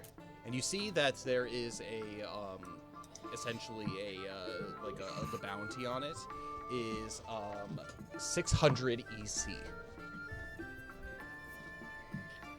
Well, would this be a good place to start for that then? Do you have any last word of this, of where he once was, that we can at least start looking for? From what I know is he tends to be a violent man, but he works from the shadows. Do be careful about walking around Lowtown during the evenings, at least alone. Many who flaunt such precarious items tend to go missing, and even more precarious items seem to be turned up elseplace on the black market. We'll be careful. But thanks for this. I think we'll accept this one. If you come back, you can bring him dead or alive. We have a prison that has a cell already with his name on it. Sounds good. Did we get any information on where he last was sighted or anything that we could start looking for him? Or is it basically just like he's wanted? Is Yeah, what it he's says? wanted, and so basically, based off of like what Pietrix said, there was the one place that you could potentially go for some answers, the Crooked Lantern, to speak to Corbin Duval. Other than that, there was Cinder Street, which is the other kind of place. It was the place that you guys had walked through, the market square that you had walked through, that was selling like the weird animals and kind of like dubious looking goods. You did find that he has he's notorious for selling black marketed items. Perhaps that's a place to look. It's up to you. Yuki turns to the party and says, do we want to do this together, or do we want to do this where'd Zil go? I'm back here. He's weird behind the thing. Anyways, though, do we want to do this together, or do we want to do this separately? Together, yeah. Okay. What sounds better? Should we go to the Cinder Street, or should we go to the other place? I forget what it's called. I think In we Lowtown. should go Yeah. to the Crooked Crooked Lantern. Okay. About what time is it? They know stuff. So right now Oh, it's sorry. about right now it's about 5 or 6 p.m. In When is sunset? Remember, they start closing the gates at 6 p.m. So that's around the time of like when sunset begins. And one of the things that you knew that this was something that was told is because of these different checkpoints. This might be new to Luxalia. I don't remember if you heard this, but essentially the city is split into various checkpoints. So there's the checkpoint from the harbor. There's the checkpoint from that between Hightown and Lowtown, and like this here. The gates at sunset close because of the crime that has been happening, and you need some kind of like a passport to be wandering around Hightown during dark. And so if you have any basically quests in Hightown to do, it needs to be during the day, because the guards basically go through and they check everybody's papers as soon as evening starts to happen, to make sure that they get everybody out of Hightown that doesn't have the proper identification, and they put them into Lowtown or anywhere else. Okay. You don't have yet? You don't have that. No. Okay. So we're staying in Lowtown tonight? Or on the currently ship. right now, you guys are right here. Yeah, we're docking at the ship. Well, we could go to the what's it called? The inn, the Crooked Lantern. It's right just around the corner. We passed it. I've got some business to attend to this evening. Do you want to do it alone? It seems like it's kind of a seedy place around at night. I think I do.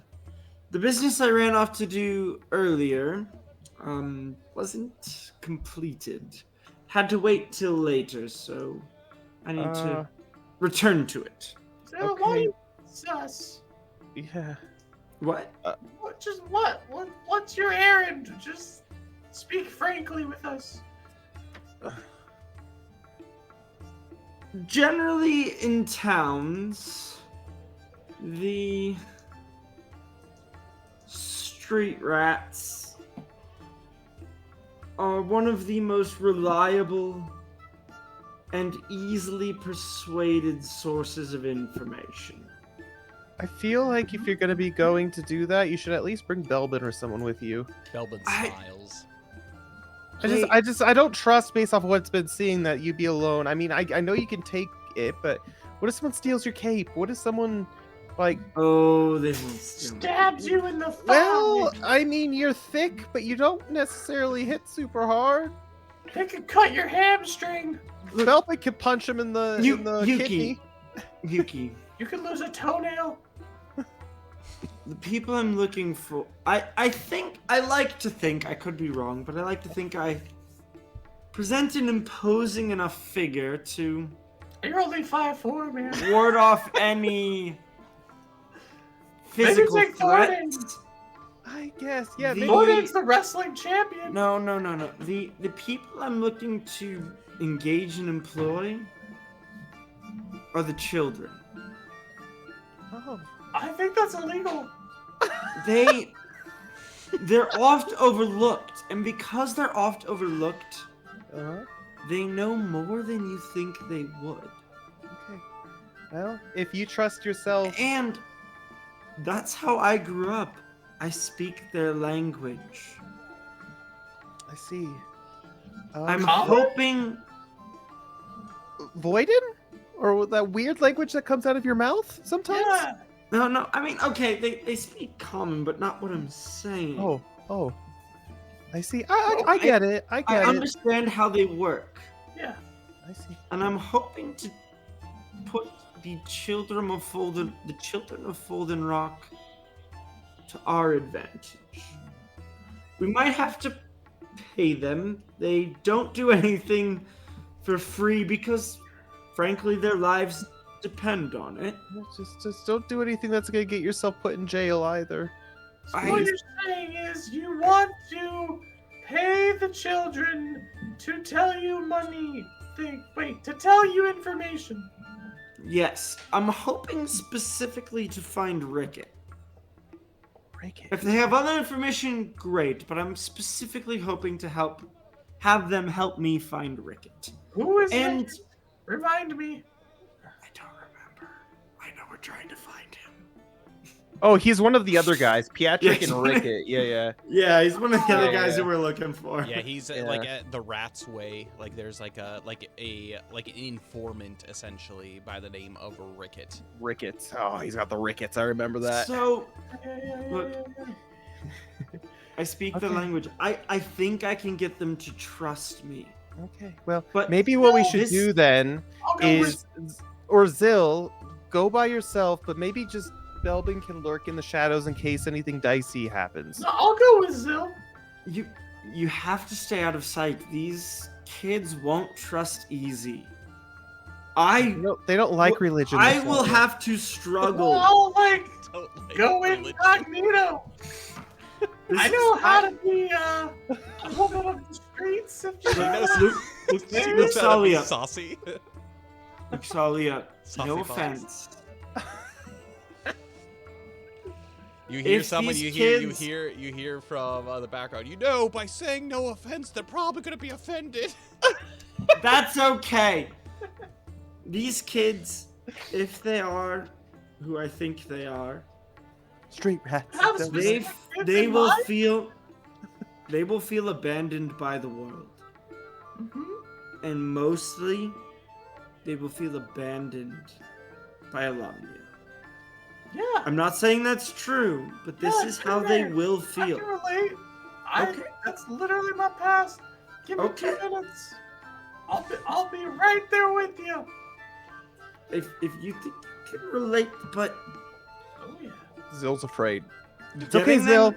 getting them to trust me will be difficult. If there are 2 people there, it's almost impossible. I think one thing we're gonna have to do before you go out there, before anything, in order to relate to them, I think we're gonna have to go to that, what's that place called, the Cinder Street. Maybe buy some crooked knives, find a rain barrel, dunk them in there, whack No, them against the no. code.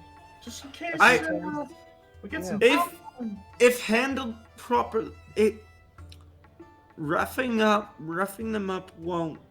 No, but this is to fit in, Zill. We're not actually No. gonna use them. It's I- just, I'm gonna do some dance at them. I'll have no trouble fitting in. Roughing up won't work. You need to show them you're one of them. You understand them. I see. That's the Yeah. only thing that might win these kids over. Well, I trust you, Zill, and I don't know anything about the orphan life. I mean, you're born into it. The orphan life finds you, I guess. But It's not pleasant, but it might work to our advantage here. okay, well, I think then if that's the case, Luxalia should go with you. It's okay, Zill. Shh. She'll. Luxalia, at minimum, What do you think? Luxalia, you need a change of clothes and you need to stay out of sight. No. Because she's wearing her, like, I will change my vestments, clothes. right? Yeah. I will change my clothes. But I will be with you. We have some Trust- pirate clothes on the ships. Trust me. Trust me. Trust me. If they think we're related until we gain their trust, we won't gain their trust. You That'd be impressive. We're trying Glide to play into on the- the If you come in after they gain my trust, they'll understand that I had a backup. But I need to gain their trust. No, I'm not. First. I'm helping you gain their trust. Because we need a backstory, right? And you're gotta be a man of the streets. So you can. I have plenty to prove that to them. Yeah. But, like, you could be, like, the pimp. I could be the hoe, you know? No, wait. Who? Belbin says, "Who needs a backup when you can have a back scratcher?" What? Luxalia, I don't need to fabricate something. I don't either. I'm not aware. This is news, but Yeah, I know. Max is not aware, but Zill is not. I can be helpful. I think I can win them over. I'll let you do the things you're doing, but I think I can win them over on my own. Okay, well, Luxalia, I think we should trust Zill in his exploits. If he wants to go do it alone, I think we have to give him the wings to fly. You can come keep watch. I can't stop you from doing that. But give me the space to win their trust first.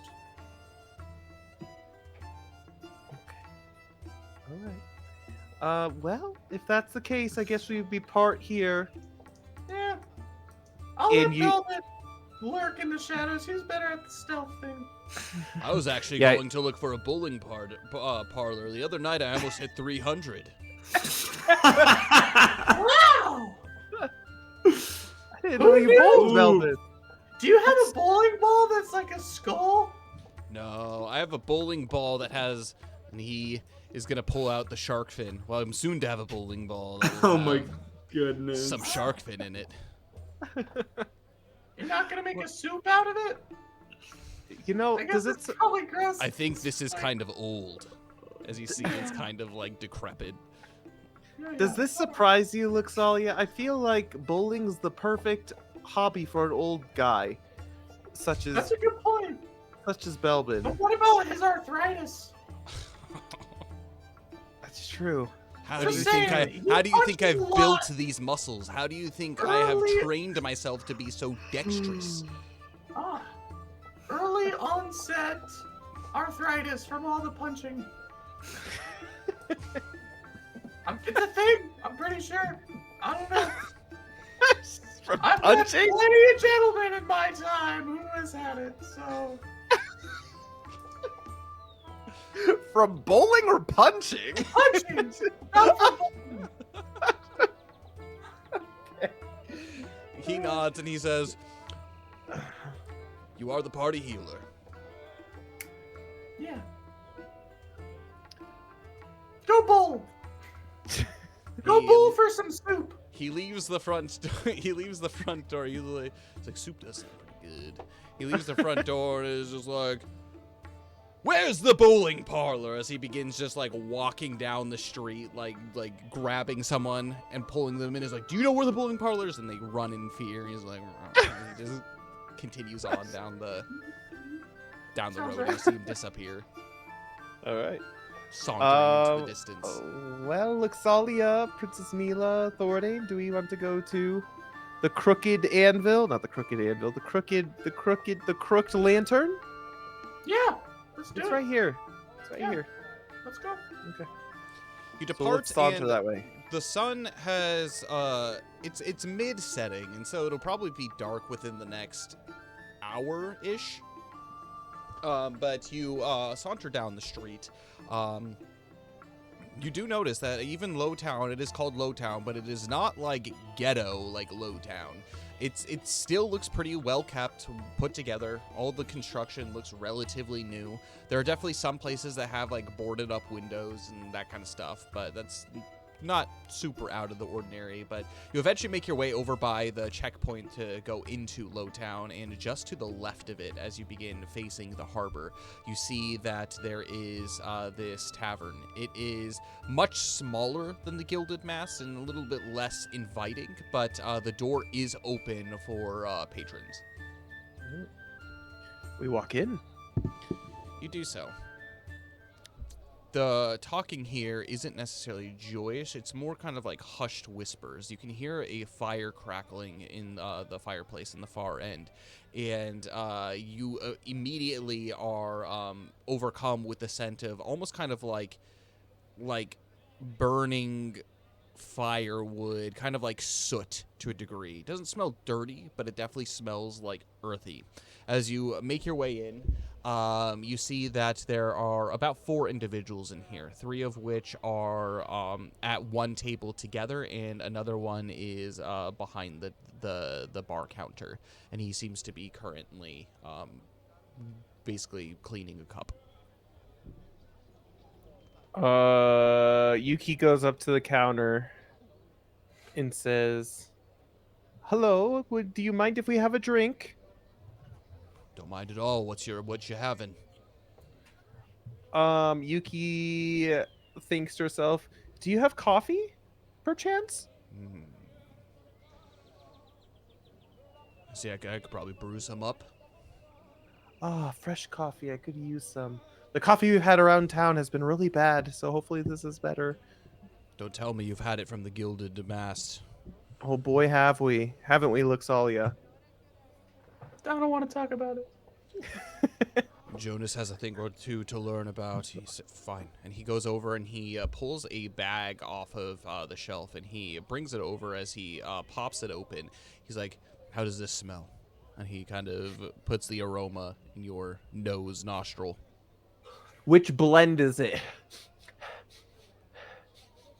I believe that this comes from Helix. I hear there's a little bit of nuttiness, maybe some maple hints in there.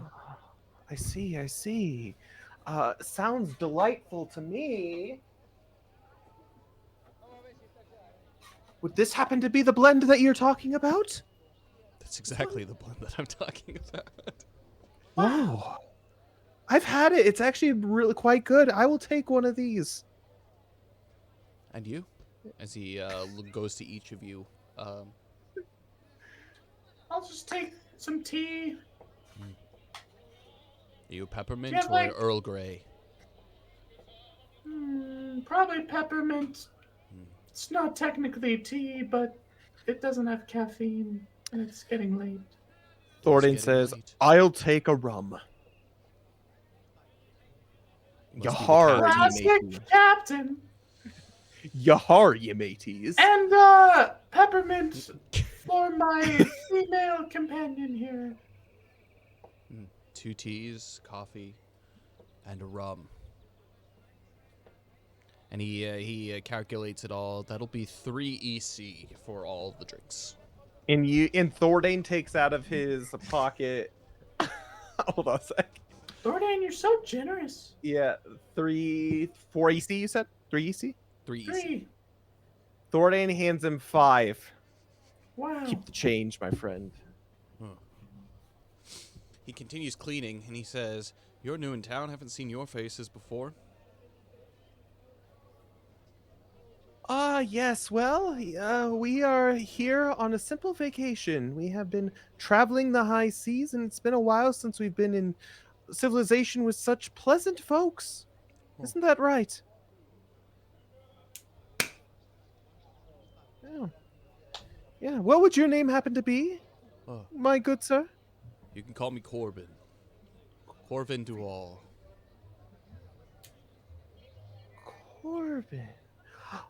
Ah, what a wonderful name. Does he have an afro? Does he look like he could break a move? Bust a move? He does not have out an there? afro. Does he look like he could play some basketball? Sure. Potentially. Potentially. Uh, Okay, so a potentially. general description of him. He's a man who's probably in his mid-30s. He has kind of this scruffy facial hair, but he's pretty well kept. The clothes that he's wearing is kind of like this like button together like jacket with kind of a little bit of like some puffy sleeves. Then he has like these kind of like brown slacks that go down kind of into like ankle boots. As he is looking at you, he smells pleasant. There's kind of like this like musky aroma that's coming from him, as if he is wearing some kind of cologne of some kind, but nothing out of the ordinary. But he looks more put together than the people who are sitting at the table in here. Speaking of which, Thordain's gonna try to make like some sort of like check if he can to make sure that people aren't like eavesdropping on the situation. Make a focus skill check for me. Thordain is the lookout in this situation. Focus use. Mhm.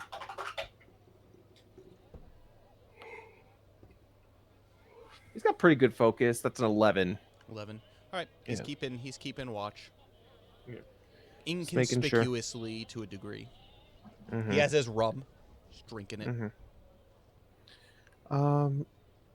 Well, but yes, we're new in town, and this is our first night in. We were actually at the Adventurers Guild, and we were talking with Pietrick and the guild master there, and he Thaddeus, and they said that this was a really good place for a nightcap. You didn't have to tell me you were adventurers. Came armed to the teeth. You Well, can't ever be too careful. where would we put our arms if not on our bodies? That's a good point. The I see streets he's not here a man tend. of humor.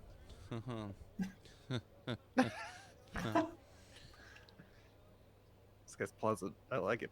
Hey, Corvin, What can I do for you? where does the general keep his armies? Generally speaking, I'm unsure.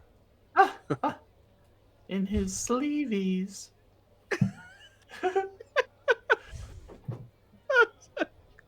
Make a charm skill check for me.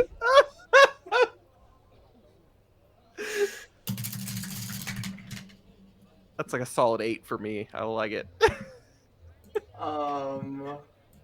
Charm. 13. I don't quite understand the joke, but it is funny. At least the delivery of it was. Oh my god, this guy. Are you a comedian?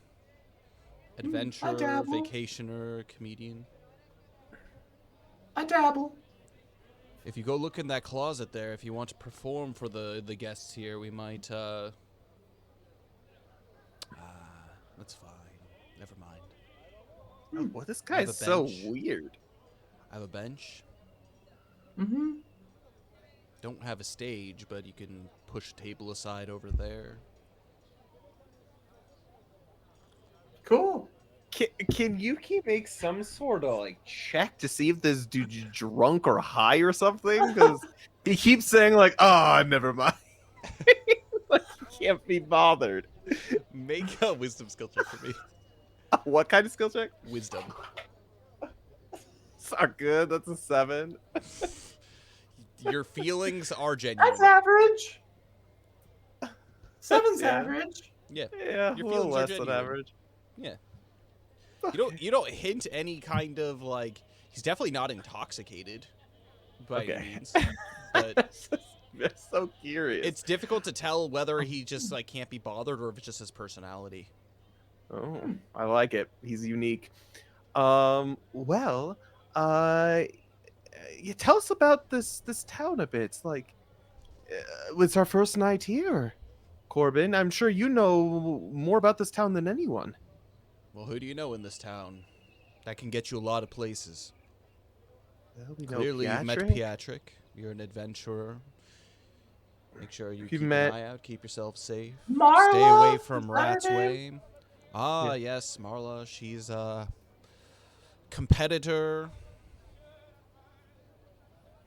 Yeah. He pauses for a moment. I guess.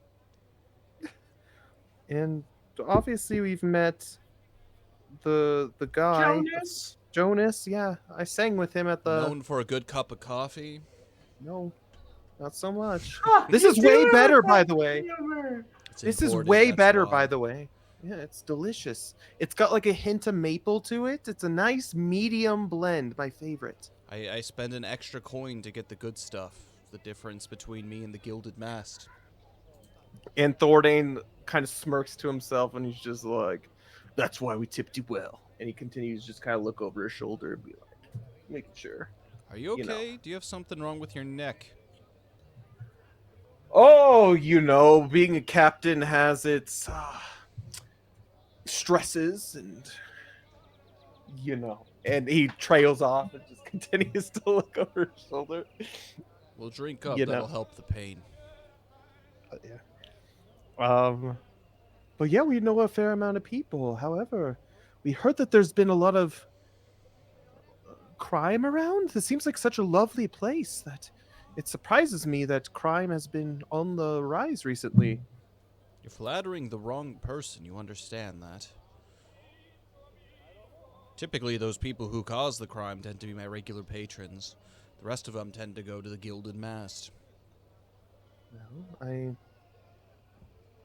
I mean, I'm glad that's good for your business, but doesn't it hurt the town itself? Depends who you're talking to. Well, I guess that's right. Maybe you know of a man named Rollo. That came out of left field. He reminds me of chocolate around Caramel Center. Yeah. Yeah. I just heard rumors Are you around sure you here. don't want to get that bench out of the closet? No, that wasn't a joke. I She's thought it was foreign. funny. Just understand. Oh, I would Um, consider him more of a dark bitter chocolate with a nougat filling, something unsavory. Yeah. Well, one thing that we're looking for is we're looking for information here.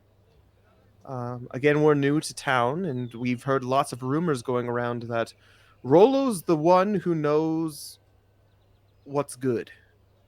Yet at the same time, he also hasn't been seen around these parts. Does he often come here? You're the one who says he hasn't been seen. What makes you think he comes here? Well, I'm just but confirming what I've heard. you just said it yourself. Did I? Yeah. How so? Well, you said that most of your clientele. It's like that. Doesn't necessarily employ the boss, per se. So he's the boss. That's why I've been hearing the name of that around. Let's just say, between us, Between us. these questions that you are asking, these regular points of conversation outside of the jokes, of course. You best be careful who you speak those things to, as he kind of like side eyes the people at the table. Yeah, that's why Thordane's looking. He's making sure. The problem with throwing around a name like Rollo, Makes people hungry for candy. well, it makes people hungry for information Oh. on who you are. Hmm. If you are simple travelers, the fact that you already have been acquainted with that name means that you have a little extra something, perhaps, that, well, let's just say, the boss might pique his interest. Who's this boss you speak of? Rollo? Oh, not my boss. The boss. How do you think that he's referred to around these here parts? The Godfather. People who speak The name, Rollo. The boss. I see. They You're got clearly a steel foreign. pair on them. I'll say Yeah, that. I see. I see. Steel pair of ears. Yes. Yes, I see. I understand the boss.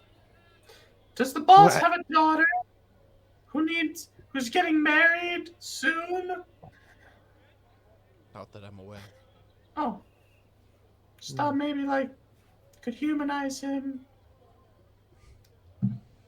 He We is don't know much human. about him.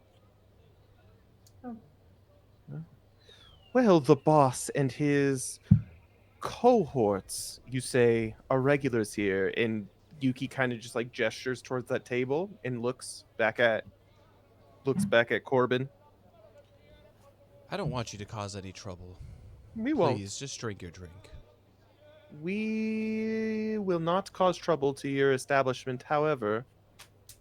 Take it to the streets, if that's the case. That still doesn't answer my question. And Thordane's really looking. He's really looking. Is he hearing anything, or does he see like these people at the tables? Do they seem interested? Make a focus skill check for me.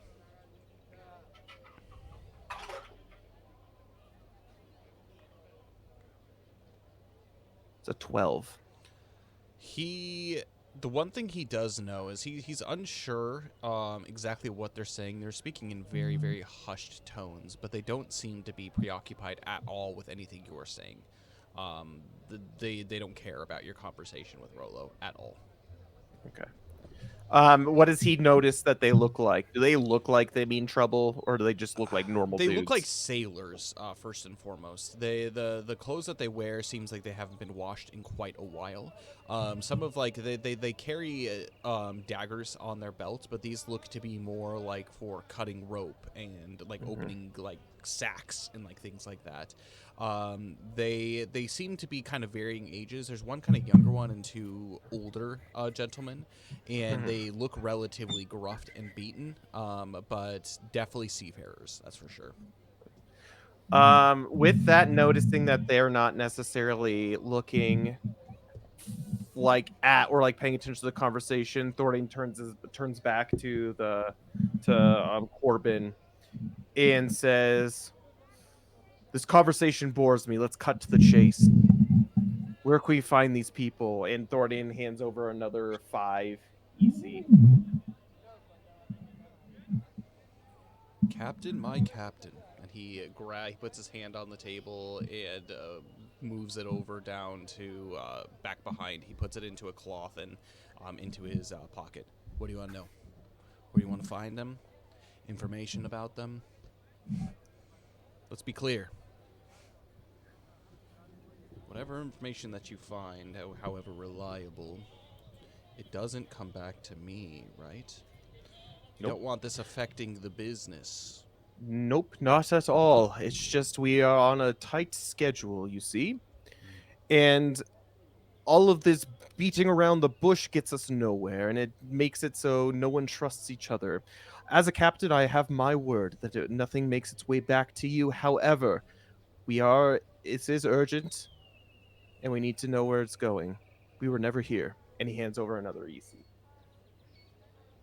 He looks to Yuluxalia, he looks to Princess Mila, and Yuki. Yuki nods. What the Yeah. captain said. Yeah. I can be discreet.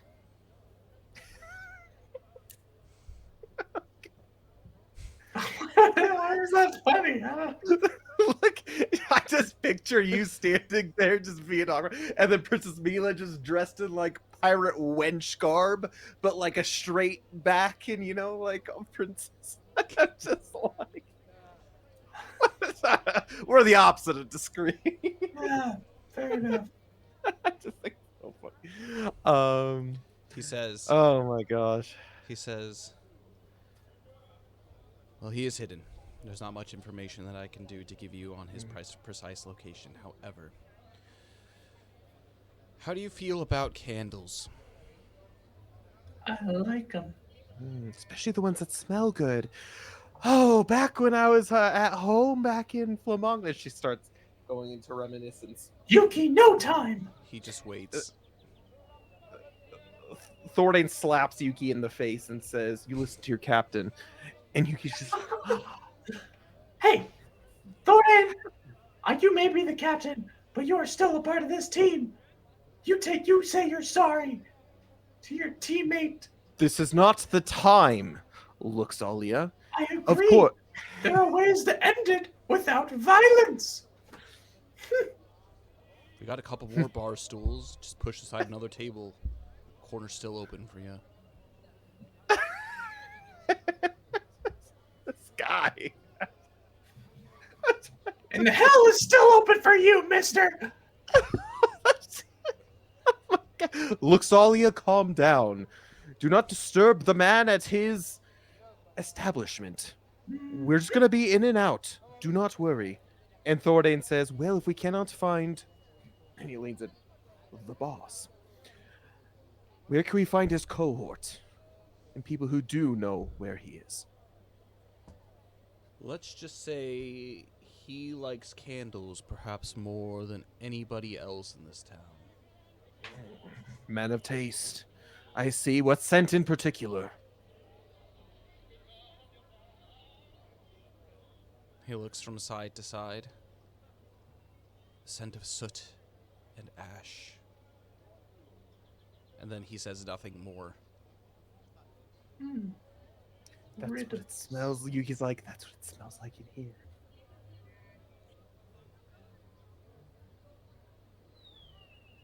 Candles. Yuki looks for candles. There are no candles in here, other than like wax candles that are Okay. just being burned to light the place. Okay.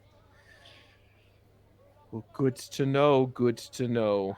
Wait, what about Cinder Street?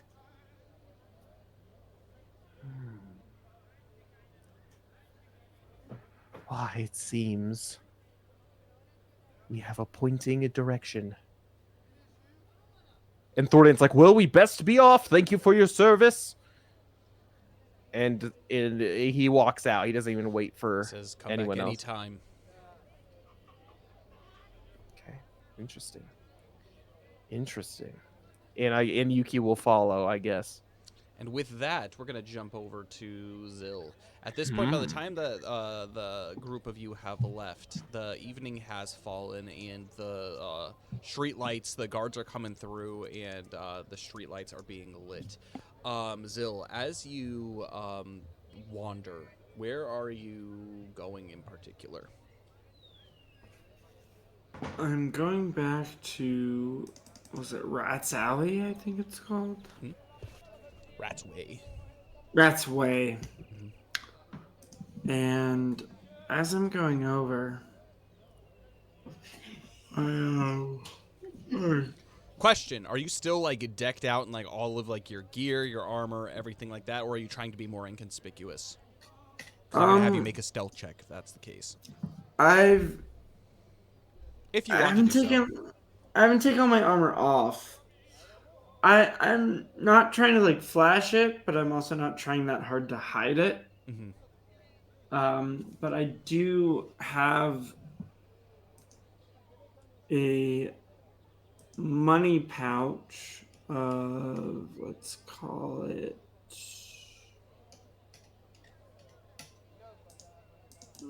one. It's gonna be 10 ES. Okay. So 1 EC, but in change, so it's louder. Okay. So it's enough to jingle, to bring It's enough to attention. jingle, and it's on like the outside. Okay. Okay. So it would theoretically be easy to grab.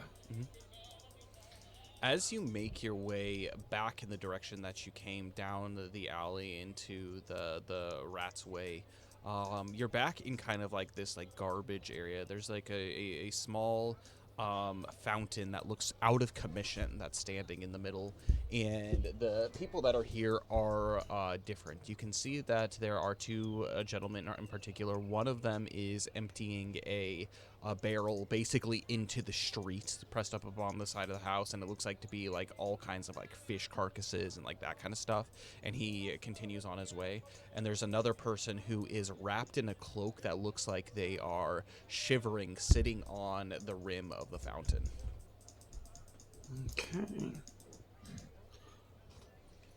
I don't exactly approach any of them specifically. Mhm. Just kind of keeping my eyes out for any kids who. But I'm looking specifically at like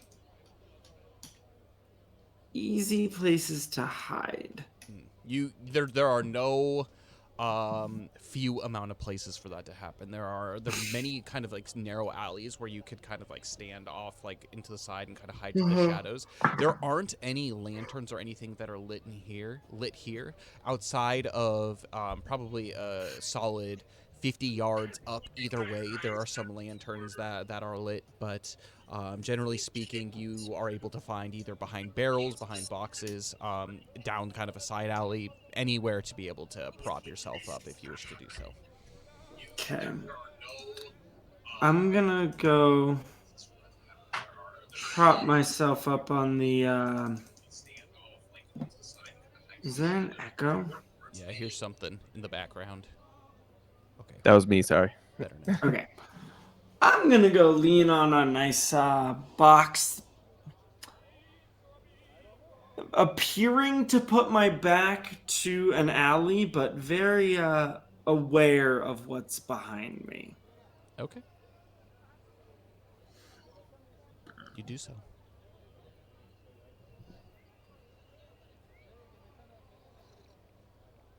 You keep standing there. Time passes. The person that's sitting on the middle part of the fountain, they eventually get up. They kind of take a look around, they look at you, and they leave. About 20 minutes, 30 minutes, 40 minutes pass. Our legs start to get kind of tired. It's very quiet. There's been the odd person every now and then that has come by again. I'm going to have you make a focus skill check for me. Okay.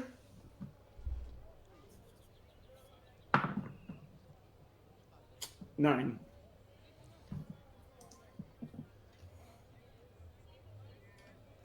Time continues to pass. There's a small breeze that goes through the alleyway, and you can tell that it's starting to get a little bit into the early fall time here, as kind of a little bit of chill runs down your spine.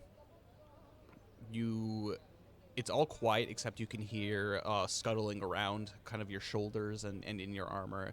You see Waffle as he begins to kind of like creep down your body onto your leg and onto the ground, and he makes his way over to one of the piles of garbage, and he begins to sniff through it. And he begins munching down on something that's in there.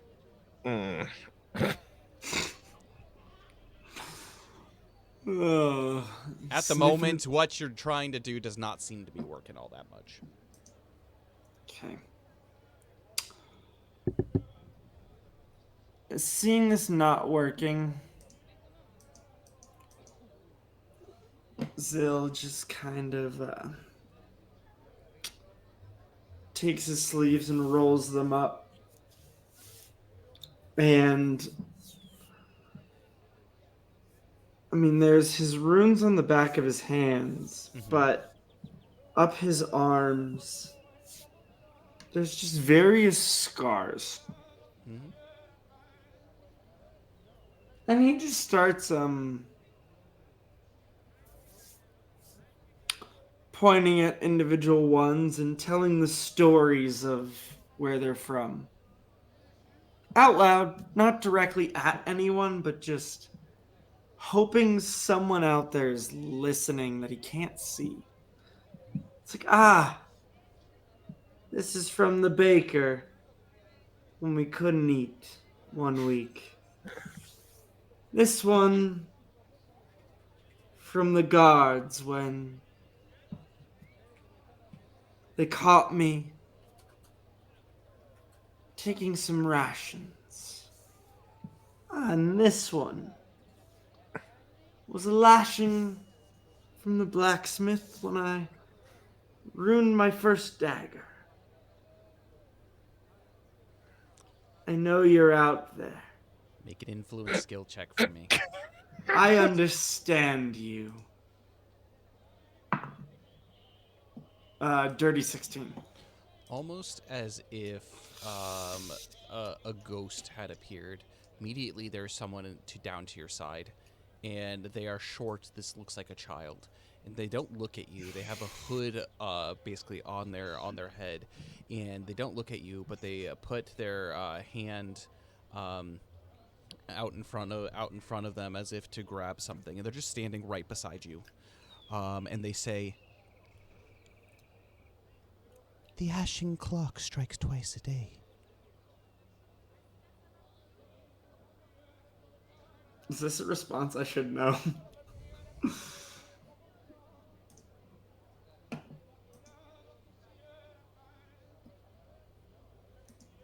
I don't even. The ash. The ashing clock strikes twice a day. Is this something Zil would know? You have no idea. You have no idea what this kid is talking about.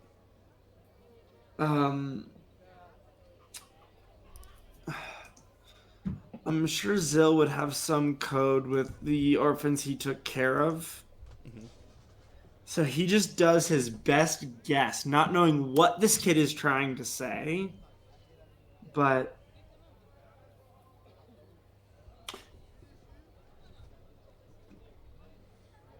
and just thinking of like what he has come up with his like those characters, he came up with most of them. Make a knowledge skill check for me.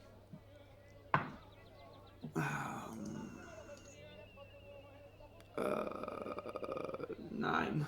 9. And he responds, "The mouse watches for his friends." The kid puts their hand away and back in, like beneath their cloak. In the soot-filled streets where we all play. You're not from here, are you? And the kid just stands, still looking in the same direction that you are, not looking at you. And Zil goes down to one knee. I'm not.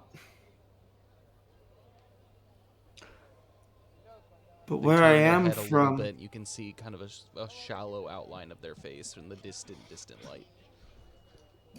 but where I am from, I grew up just like you. I took care of those just like you. The stories I told are true. I earned every one of my scars. Fighting. To eat. To be warm.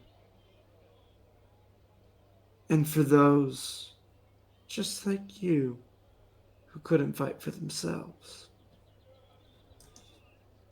I see you. I know you. I was you. You know nothing, mister. And the kid pulls back their hood, and you can see that the entire visage of his face is completely burned. This is like super duper burn victim kid.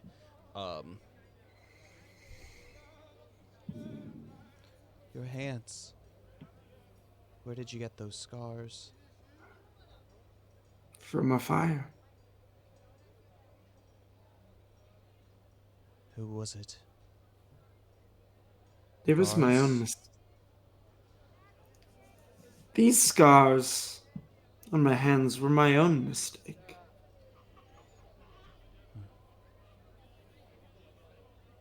The single scar on my back was my boss's response to that mistake. He wasn't happy with me. He loved me, but punished me when I deserved it. I don't hold it against him. I still love him too. But these scars were my fault. These two, at least. Did you scream? Louder than I ever have. And what about this? He puts his hand out, and as he does, you see that it's wrapped up in bandages, and it's kind of like a missing part of one finger, and he puts it directly on the back of your hand on the rune.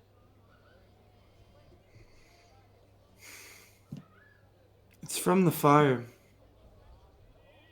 Why it took this shape, why it gave me what it did, I still don't understand, and I hope to soon. I hope to one day. I'm searching for that. But it gave me something. And when I first got it, I thought that it would give me position and power. But that bit me in the butt. But what it did let me do once I took it seriously was care for those like me, care for those more so like you. And Zill just turns towards the stack of boxes.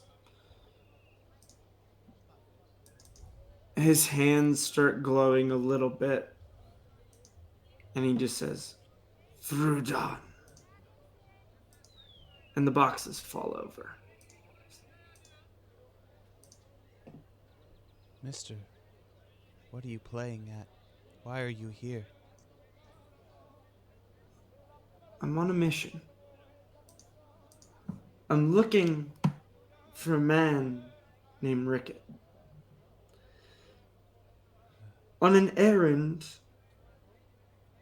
that could affect the whole world. And I know you are overlooked by many. You are overlooked by most.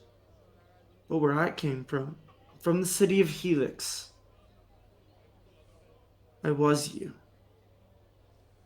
I know you're worth more than you let on. You're worth more than people think. And because people overlook you, you know more. You hear more. You see more. And you remember more Make than an- ever, make an more than influence anyone would check. respect. 20.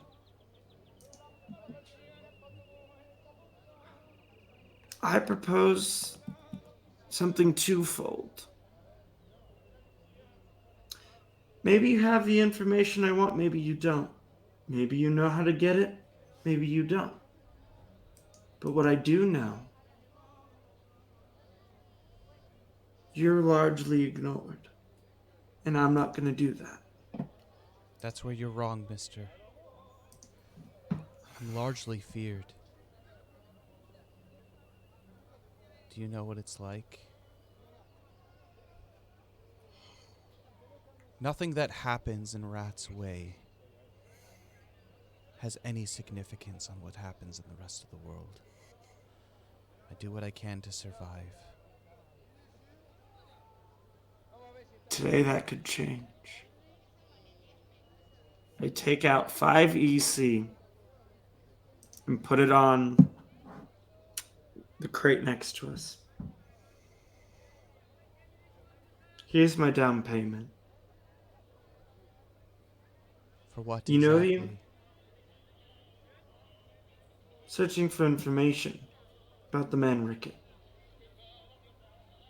If this plays out,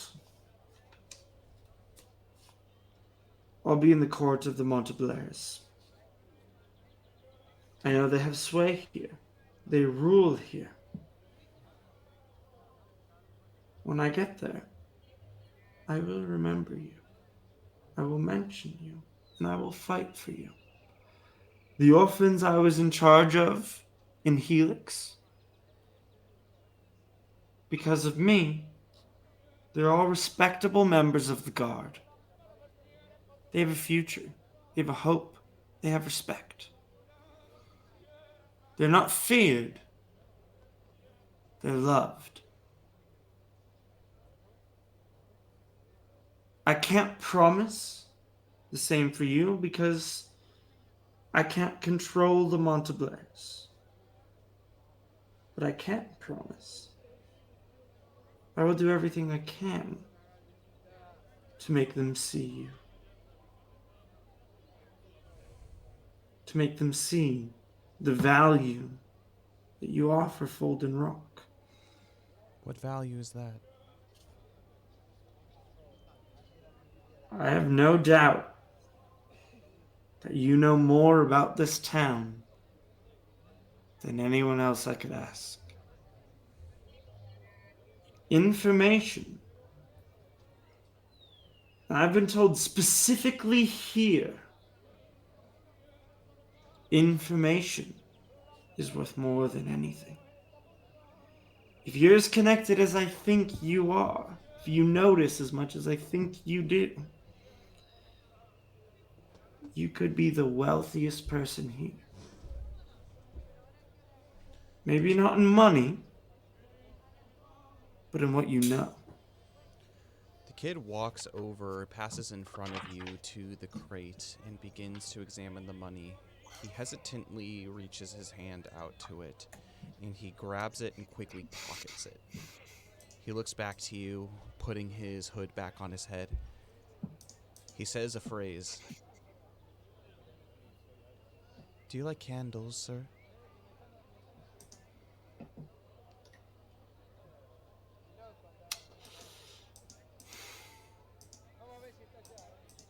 I always enjoyed candles. They took away the edge of the reality I lived. The stink. The stench. The discomfort. Candles masked that. I've always appreciated them. They made life feel bearable. What's your favorite smell? Scent? Still just takes a deep breath in. Lavender. It's not one I came across often, but it's one I've always cherished. Well, mine is soot and ash. And immediately he runs away down one of the alleys.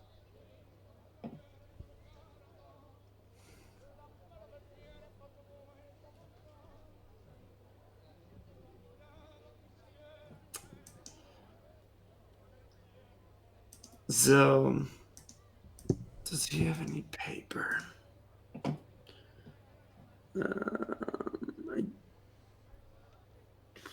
There's probably some important document you could write on the back of. I know, that's probably... I do have some parchment. Hey, look at that. Weird. It's your toilet paper.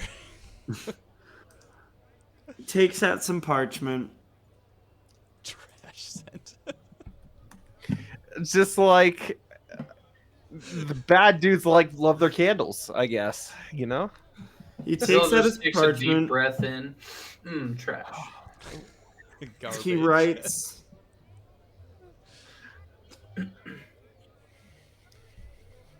I trust this is the beginning of a beneficial relationship to the both of us. Hopefully beneficial to you more than me. You probably know where to find me. And leaves it there with one EC wrapped in it. Hope Then this he kid walks can away. read. Yeah, that's what I was gonna say. Who knows? He writes it in Ever speech. Mhm. in the Dornian, and in Draken. All right. Wow. Leave it out, I Boyd. still know so many languages. I know 4. I thought you were a street rat. Da-da-da-da. Who some reason knows 4 languages. Well, you know. And he goes back to the inn. Or The wherever we're Pentecostal staying. fire. As you begin to depart, I'm gonna have you make a wisdom skill check for me. Oof. Get shanked in the back. Oh, you got rickets now. Dirty 16. Dirty 16.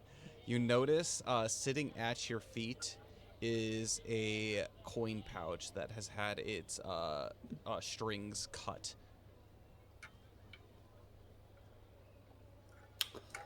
This is the coin pouch that was on your hip. Okay. Oh my gosh. I'm like, I check mine. Mhm. I pick it back up. Is there anything in it? Everything is still in it. Oh, 10 ES.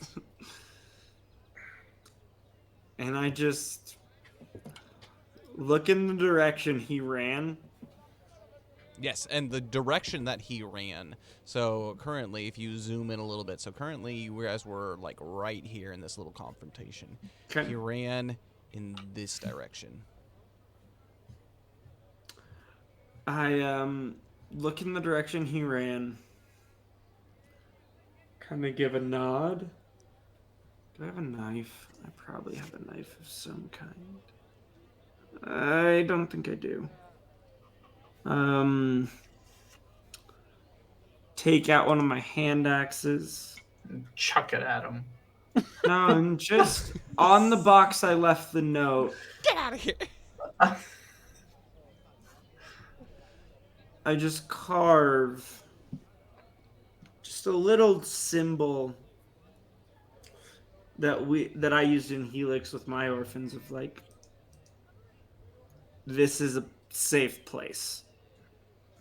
I'm not sure if you'll understand. I'm not sure if it's true, but it's just a recognition of the courtesy done to me, more or less, with the best I can think to respect him. That's impressive that you can write that with a freaking hand axe. I mean, it's like a diamond with a dash through it or something. It's like the that. Zorro logo. I don't know. Yeah, it's nothing intricate. I just think we should have invested in getting those rusty knives, reindeer dipped knives. I agree. But, so I probably leave would that have told you symbol, more.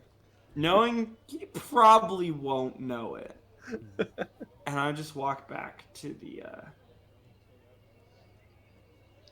after the nod, leave the note with the ES or the EP.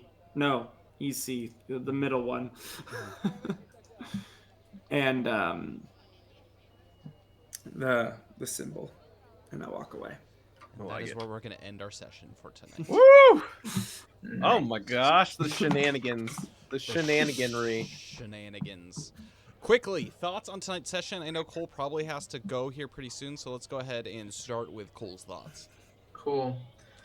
My thoughts were I got off work today and ate food and came here, so my brain is not 100% here. But I had some fun quips. And Apparently, it looks we like he's learned a comedian lot. now. Yeah, apparently. And yeah, it was a good sesh. Just a slower session, but not necessarily bad. Just finding the things, moving along. Yep. Yeah. Your exploration of the city, as you continue to familiarize yourselves with like the various patrons and whatnot in the various areas, definitely it's gonna come to your this is building up to some good toolkit items for your guys' pockets for later. Yeah, we gotta go to number 29 right there, Yeah. right here. Ah, thank you for looking at the map. I feel like a detective. Yeah, that's what we were doing. It's like people really like candles and the smell of soot and poo. And Yeah. so we got to go to Soot and Poo Street right here. Some people say soot and poo is impossible, But I Soot and Poo every but I day. poo and soot every day. At least once, If maybe you twice. stand in poo, that's a problem. Yeah. Um. I did miss that, not gonna lie. Wait. It's right there. I said soot. Anyway. Yeah, I guess we're going to the Soot and Ash next session. Yeah. Yeah. I'm gonna write that down. I had something else that I was gonna say, but a lot of names. It's not bad. It's just a lot of names that I'm trying to keep track of. So that's, yeah. You're Good. literally being detectives at this moment. Yeah. It's like you have to gather your list of like people who are helping you, conspirators, all that kind of stuff. You're eventually gonna have to go to court. You're gonna have to call witnesses. Nice. I call Objection! Corbin Blue to the stage. Yeah, exactly. Get your head in the game, buddy. Get your head in the game. Gotta push it to the limit. Yeah. I don't know if you guys caught my Godfather reference. I did. But, That was nice. Yeah. That was good. I like it. So, it was fun. Yeah, good. I'm just really tired. You sleep well. I appreciate it. Yeah. Bye, everyone. Bye. All right, Michael. Max, thoughts on tonight's session? It was kind of fun. You know, the first part, Zill was not super involved in, and he was distracted by the approach he was pondering. He was happy to actually find a kid, hoping that there is difference of language of how probably these orphans work versus the Helix orphans, but I was hoping his scars gave him enough street cred of I've lived this. I've seen this. I was so curious to see how you were gonna actually go about it, and like actually bring it to the attention, because I was like thinking, I'm like, how is he gonna win the street rats over? So my plan was a combination of money is important to them because they need to eat, they need to sleep, they need to be warm. And money accomplishes all of those. But also, I've been hurt by the streets. I have lived the streets. I've been formed by them, just like you. So it's like, I can support you, but I can also understand you. That was like the two-prong approach he was trying to take. Mm-hmm. We'll see if it worked. We'll see. I did miss the map, so I'm glad Dane caught that. Definitely Good. gonna head Like candles. and maybe that'll come out of Zill will catch up the rest of the crew and Yuki be like, oh, I walked by that store or something. I don't know. But Oh, we got told the same thing by our guy. yeah, This so dude likes candles. I am hopeful that the effort put in amounts to something and not just 6 wasted EC. But it's like, I understand where the kid's coming from if he's closed off. He's not immediately trusting me. I'm intrigued by what he meant by he's feared. Because he's gross. Looks like That nasty. was an unexpected turn for sure. And Zill is intrigued because the one time, at least in my head, so when we got our new subclasses, our new classes, all that, Mm-hmm. Zill's backstory, at least in my head, was slightly updated. Mm-hmm. So for kind of a little background, the idea was through an accident, he was given the power of a rune lord. Mm-hmm. And he tried to use it to kind of more or less become a mob boss. Like, wow, I have this power. I could just bully everybody into what I want. and it ends up biting him in the butt. How that happens, I'm still processing through that. Did Zill have a But- daughter? No. We just need Zill's to- like 5. We need to humanize Zill's, him. 22 right now? I think Zill did not have a daughter, but he tried to bully his way into ruling the streets of Helix. And somehow it bit him in the butt. And then that's when he became the leader of the orphans, was like, no, I have this power. I'm going to use it to serve them.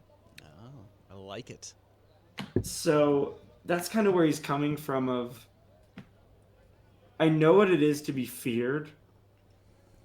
And I know what it is for that to backfire. And that's why Zill only has one name like Cher. Yes. Instead of the hope Godfather, it's is just Zill. You are feared. Let me teach you what it is to be loved. Oh, I like it. I really like it. That's Shades the and goal darks. with these orphans. And yes, there is an ulterior motive of I want to find Rickett. I want to help the party. I want to find the Monteblayers. Don't worry, one day Ricketts will find you. But it's like maybe along the path, whether we need the orphans to find Rickett or not, to show them there's another way. Mm-hmm. I love it. That's really kind of love the We see- there's a lot going on. This in is Zill's why head right we now. do the thoughts afterwards, because we get to unpack like what you're thinking, like what's going on here, and it's really cool. It makes me really excited as a DM, Yeah. getting to like learn some of like this backstory and how we can tie it into the adventure to give you more stake in the adventure. So, So- every little bit of detail is very helpful. Zell is definitely leaning into a street rat, but hopefully as a path towards bringing someone else out of it. Mm-hmm. Using his past sketchiness. Everybody, it's so funny. Like I think like without giving too much away, most of the party has some kind of like sketch background. Oh, yeah. Maybe with the exception of Yuki. Which, you know, family issues is what she has. And then we'll learn one day what Thordane's got. One of these days. Luxalia, I am curious when she's gonna reveal the Are shenanigans. you guys really? You to the guys have no party. idea like what's going on with Luxalia? He's So never revealed I anything? do. I've talked to Cole about it, but he's never revealed anything to our characters. Yeah, I mean, Cole's vaguely mentioned it, but Zill has no clue. Yeah. She's a We just soft think fox. we just think she's Miss Pious over here, just I- being like. I think I know the major story beats of Luxalia, like Max does, but Zill has no idea. By the way, thank you so much for the compliment. Theater of the Unaligned. The map is just a map that I made up on Vorpal board. Not Vorpal board. This is Vorpal board Incarnate. And the art is official art from Everlast. It's actually the first time that you're seeing it. So at least the character's up in the top corner over here. The chibi art's been there for a while, but I appreciate it. Thank you so much. Fantasy Forge Studios, we're doing our best to try to provide amazing content for you guys, including visually appealing things. So appreciate it. Thank you. Anyways, anything else to add, Max? I don't think so. I've been excited for this interaction since what was it, a month ago? Yeah. Of like I've had this plan of like, okay, we're in a city. Cities have orphans. Like this is something Zill can bring to the table. Not like relying on his sketchy past, but not returning to it. Mm-hmm. It's like he's leveraging his sketchy past to help the party, but hopefully bring the orphans out of sketchiness. Mm-hmm. Which is I that love that's it. the goal. It's the overall goal. So it's really fascinating to see where it goes, and maybe he'll fall back into sketchiness. Maybe the orphans won't rise to it, and maybe he'll be disappointed. There's kind of a lot of different options, but for sure. maybe I'm very he'll excited to overpromise. see.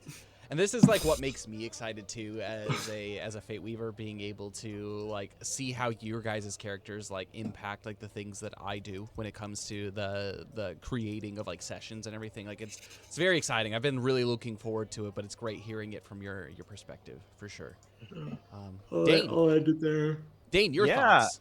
I mean, it's really cool. I mean, I really like all the obviously Everlast being its own game. By the way, those of you who are confused, this isn't D&D. This is our original tabletop RPG. Everlast. It will be coming to Kickstarter within the next year or so. So those of you who are watching and hanging out with us, you get a behind the scenes look at it. But I mean, one thing that I thought was really cool about this session and also last session is the detective aspect to it. Obviously, Yuki being a very charismatic character, has a lot of like, she can do a lot, but at the same time it's dealing with a lot of like seedy folks behind the back. And that's kind of why I brought in Thordane there a little bit later, dealing with the dude, because Yuki definitely, she doesn't deal with the coin in being able to get stuff, and Thordane's just like, hey, I got the coin. I'm a philanthropist. I give to I give to the people. We still don't know Thordane. He's That's an what you get when entrepreneur. He invests. Yeah. He invests in seedy taverns. Well, I mean, Ikari's not here, so we gotta play it as it comes. But no, He's I a mean, man of just in science and a philanthropist. No, I mean, just in general, though, I think that these kind of sessions are also really important too. I really enjoyed seeing that. Yeah, like Max mentioned, Zil didn't have much at the very beginning, but then again, he was also kind of just like getting his own armor piece and whatnot. But I really enjoyed seeing that interaction with Zil and like really getting to learn a little bit of his background and getting to deal with the lower members of society in a sense. So hopefully his plan works and he can bring them closer to Alomnia. But as far as this kind of thing goes, it's definitely a very different session than we've done in quite some time. I don't know if we've ever played detective work. I mean, we've done like just your general like dungeon puzzles and whatnot up to this point, at least streamed. But at least going through the city, getting to know the ins and outs and whatnot, especially the seedy underbelly of a city, it's something new and something I'm very excited to continue to explore. But yeah, so I had a really good time. Again, I just really enjoy the repartee of the party, and I think we all play off each other really well. I've been with parties, I've been with different groups that it can be a struggle really playing off each other and really talking between each other, but that is definitely not the case with this party. So even though again Connor and Ikari weren't here to be able to play their characters, when they're here too, it adds even more to the fun. So really enjoy it and I really love it. So that's what I have to say. Anything for you, Kyle? One of the things that I did enjoy about this session, I mean, there was a lot of like lore dump, like beginning of story stuff. Like, obviously the beginning was a little bit of like kind of equipping you, since it has been a month since we've been about like what your current objectives are and everything here. But the characters that you're talking to, the information that you're learning, the whole purpose of it is it's world building. It would be so easy to be able to just go into here, like as a Fate Weaver when you're creating something, or a DM, someone who's making a session, to be like, all right, objective here, just lead them directly to it. But you know, it's sometimes fun when like your party members tend to figure things out. You feel more accomplished when that happens, and the conversations that you're having. I mean, I feel like with this party, they always lead to something, which is not a bad thing. It's actually thoroughly entertaining for me as a somebody that's like experiencing it and witnessing it. The one thing for me is like, I didn't realize the name Jackman Knobs was something that was so oh gosh, Names, man. the Jackman Knobs, and then Day just loses There was one day when I was DMing for Cole and some friends. For some reason, the name I came up with was Dracorn, which I thought was great. Is he in a band named Korn? It was a dragon. It was supposed to be a name of an imposing dragon. It missed the mark so bad. So bad. That's so great. I love it so much. It was so bad. That's good.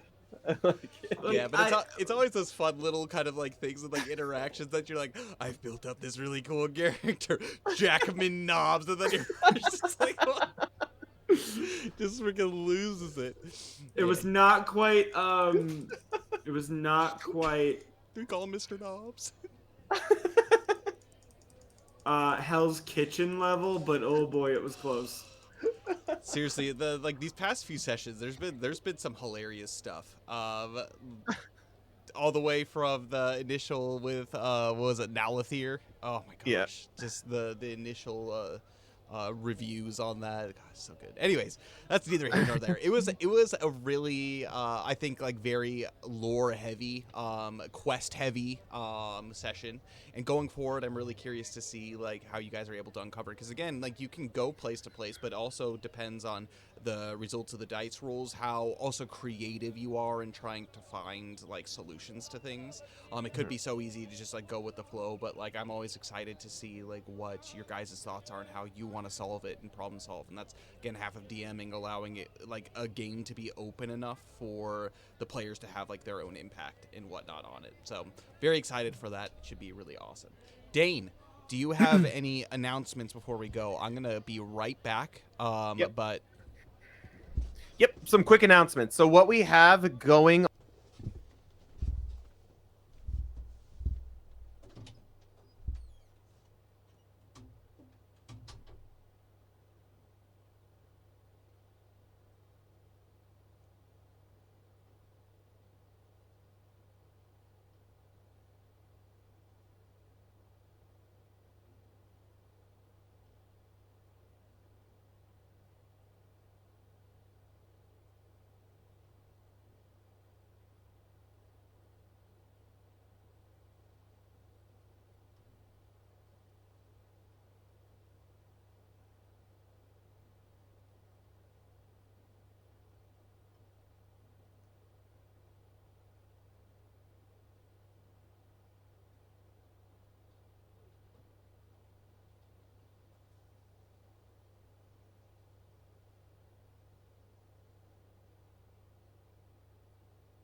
today's the premiere of, if we look in the top corner up here, is that the right way? Up here? No, this way. If you look in the top corner up there, all of our character arts are officially now the art style of Everlast. So it's pretty cool. So this is the official reveal of the new artworks of each of the characters.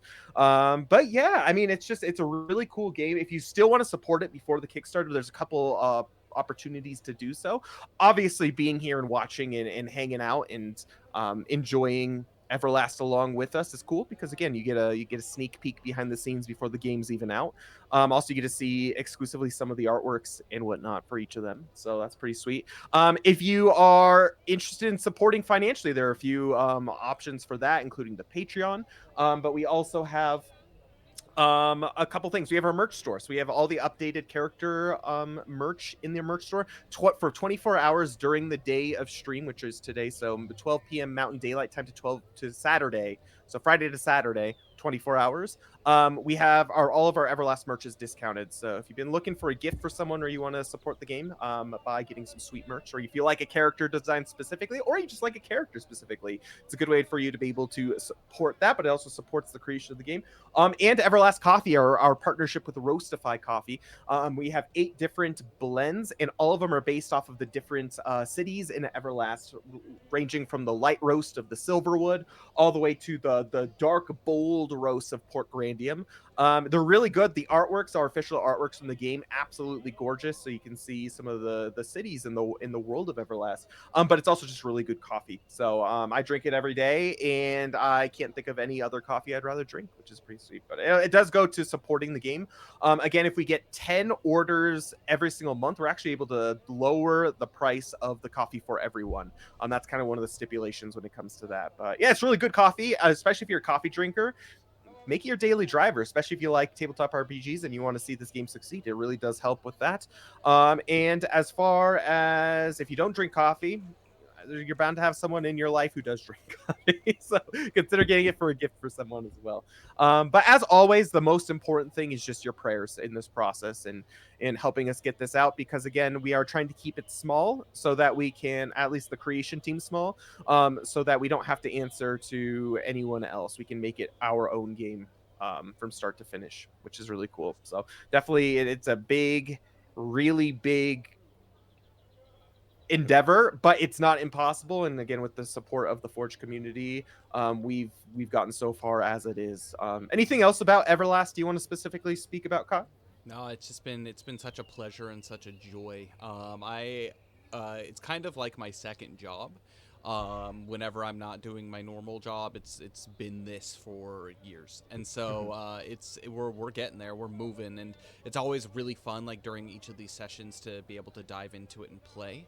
It's been a while since there's been some combat, but for those who don't know, like it has all brand new mechanics outside of regular like D&D and other tabletop RPGs, and so hopefully it's one of those things. It's supposed to be more styled around more of like a group play as opposed to kind of like an individual based like all that matters like how I want. Like it's more of like a strategy game version of a like a tabletop RPG. So if that's something that you're into and kind of your thing, there's that. So, but other than that, no, it's been really awesome. Make sure that if you have missed any episodes of Everlast up to this point, you can go check them out on YouTube. We have other tabletop RPGs from our Adventures of Middle Earth, which is D&D.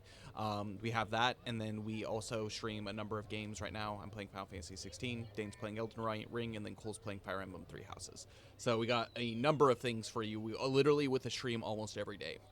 Yeah. We've With got the all kinds of content. exception, yeah, of this coming week. So the next 2 weeks are going to be pretty light. I'm going to be out of town visiting actually Cole down in Florida. So we will not be streaming from next Wednesday through the next Wednesday. So Kyle's streams are going to be the only ones there, but that also includes Adventures in Middle Earth, which is really fun. Again, it's with our Australian group, and it's Dungeons and Dragons taking place in Middle Earth, the years between the Lord of the Rings and the Hobbit. It's really fun. It's really cool. Those are all on YouTube as well, so you can feel free to go check that out, especially if you like our quirky Australians, because Kyle lives in Japan, so that's kind of his neck of the woods neighbors. So come join him for that. Again, Kyle will be streaming on Sunday, Final Fantasy 16. I'll be streaming Monday, still Elden Ring. And then Tuesday, Kyle will be playing some more Final Fantasy, Final and Fantasy then 16 also streaming Wilderland Adventures. So my morning on stream is going to be Wednesday. Final Fantasy.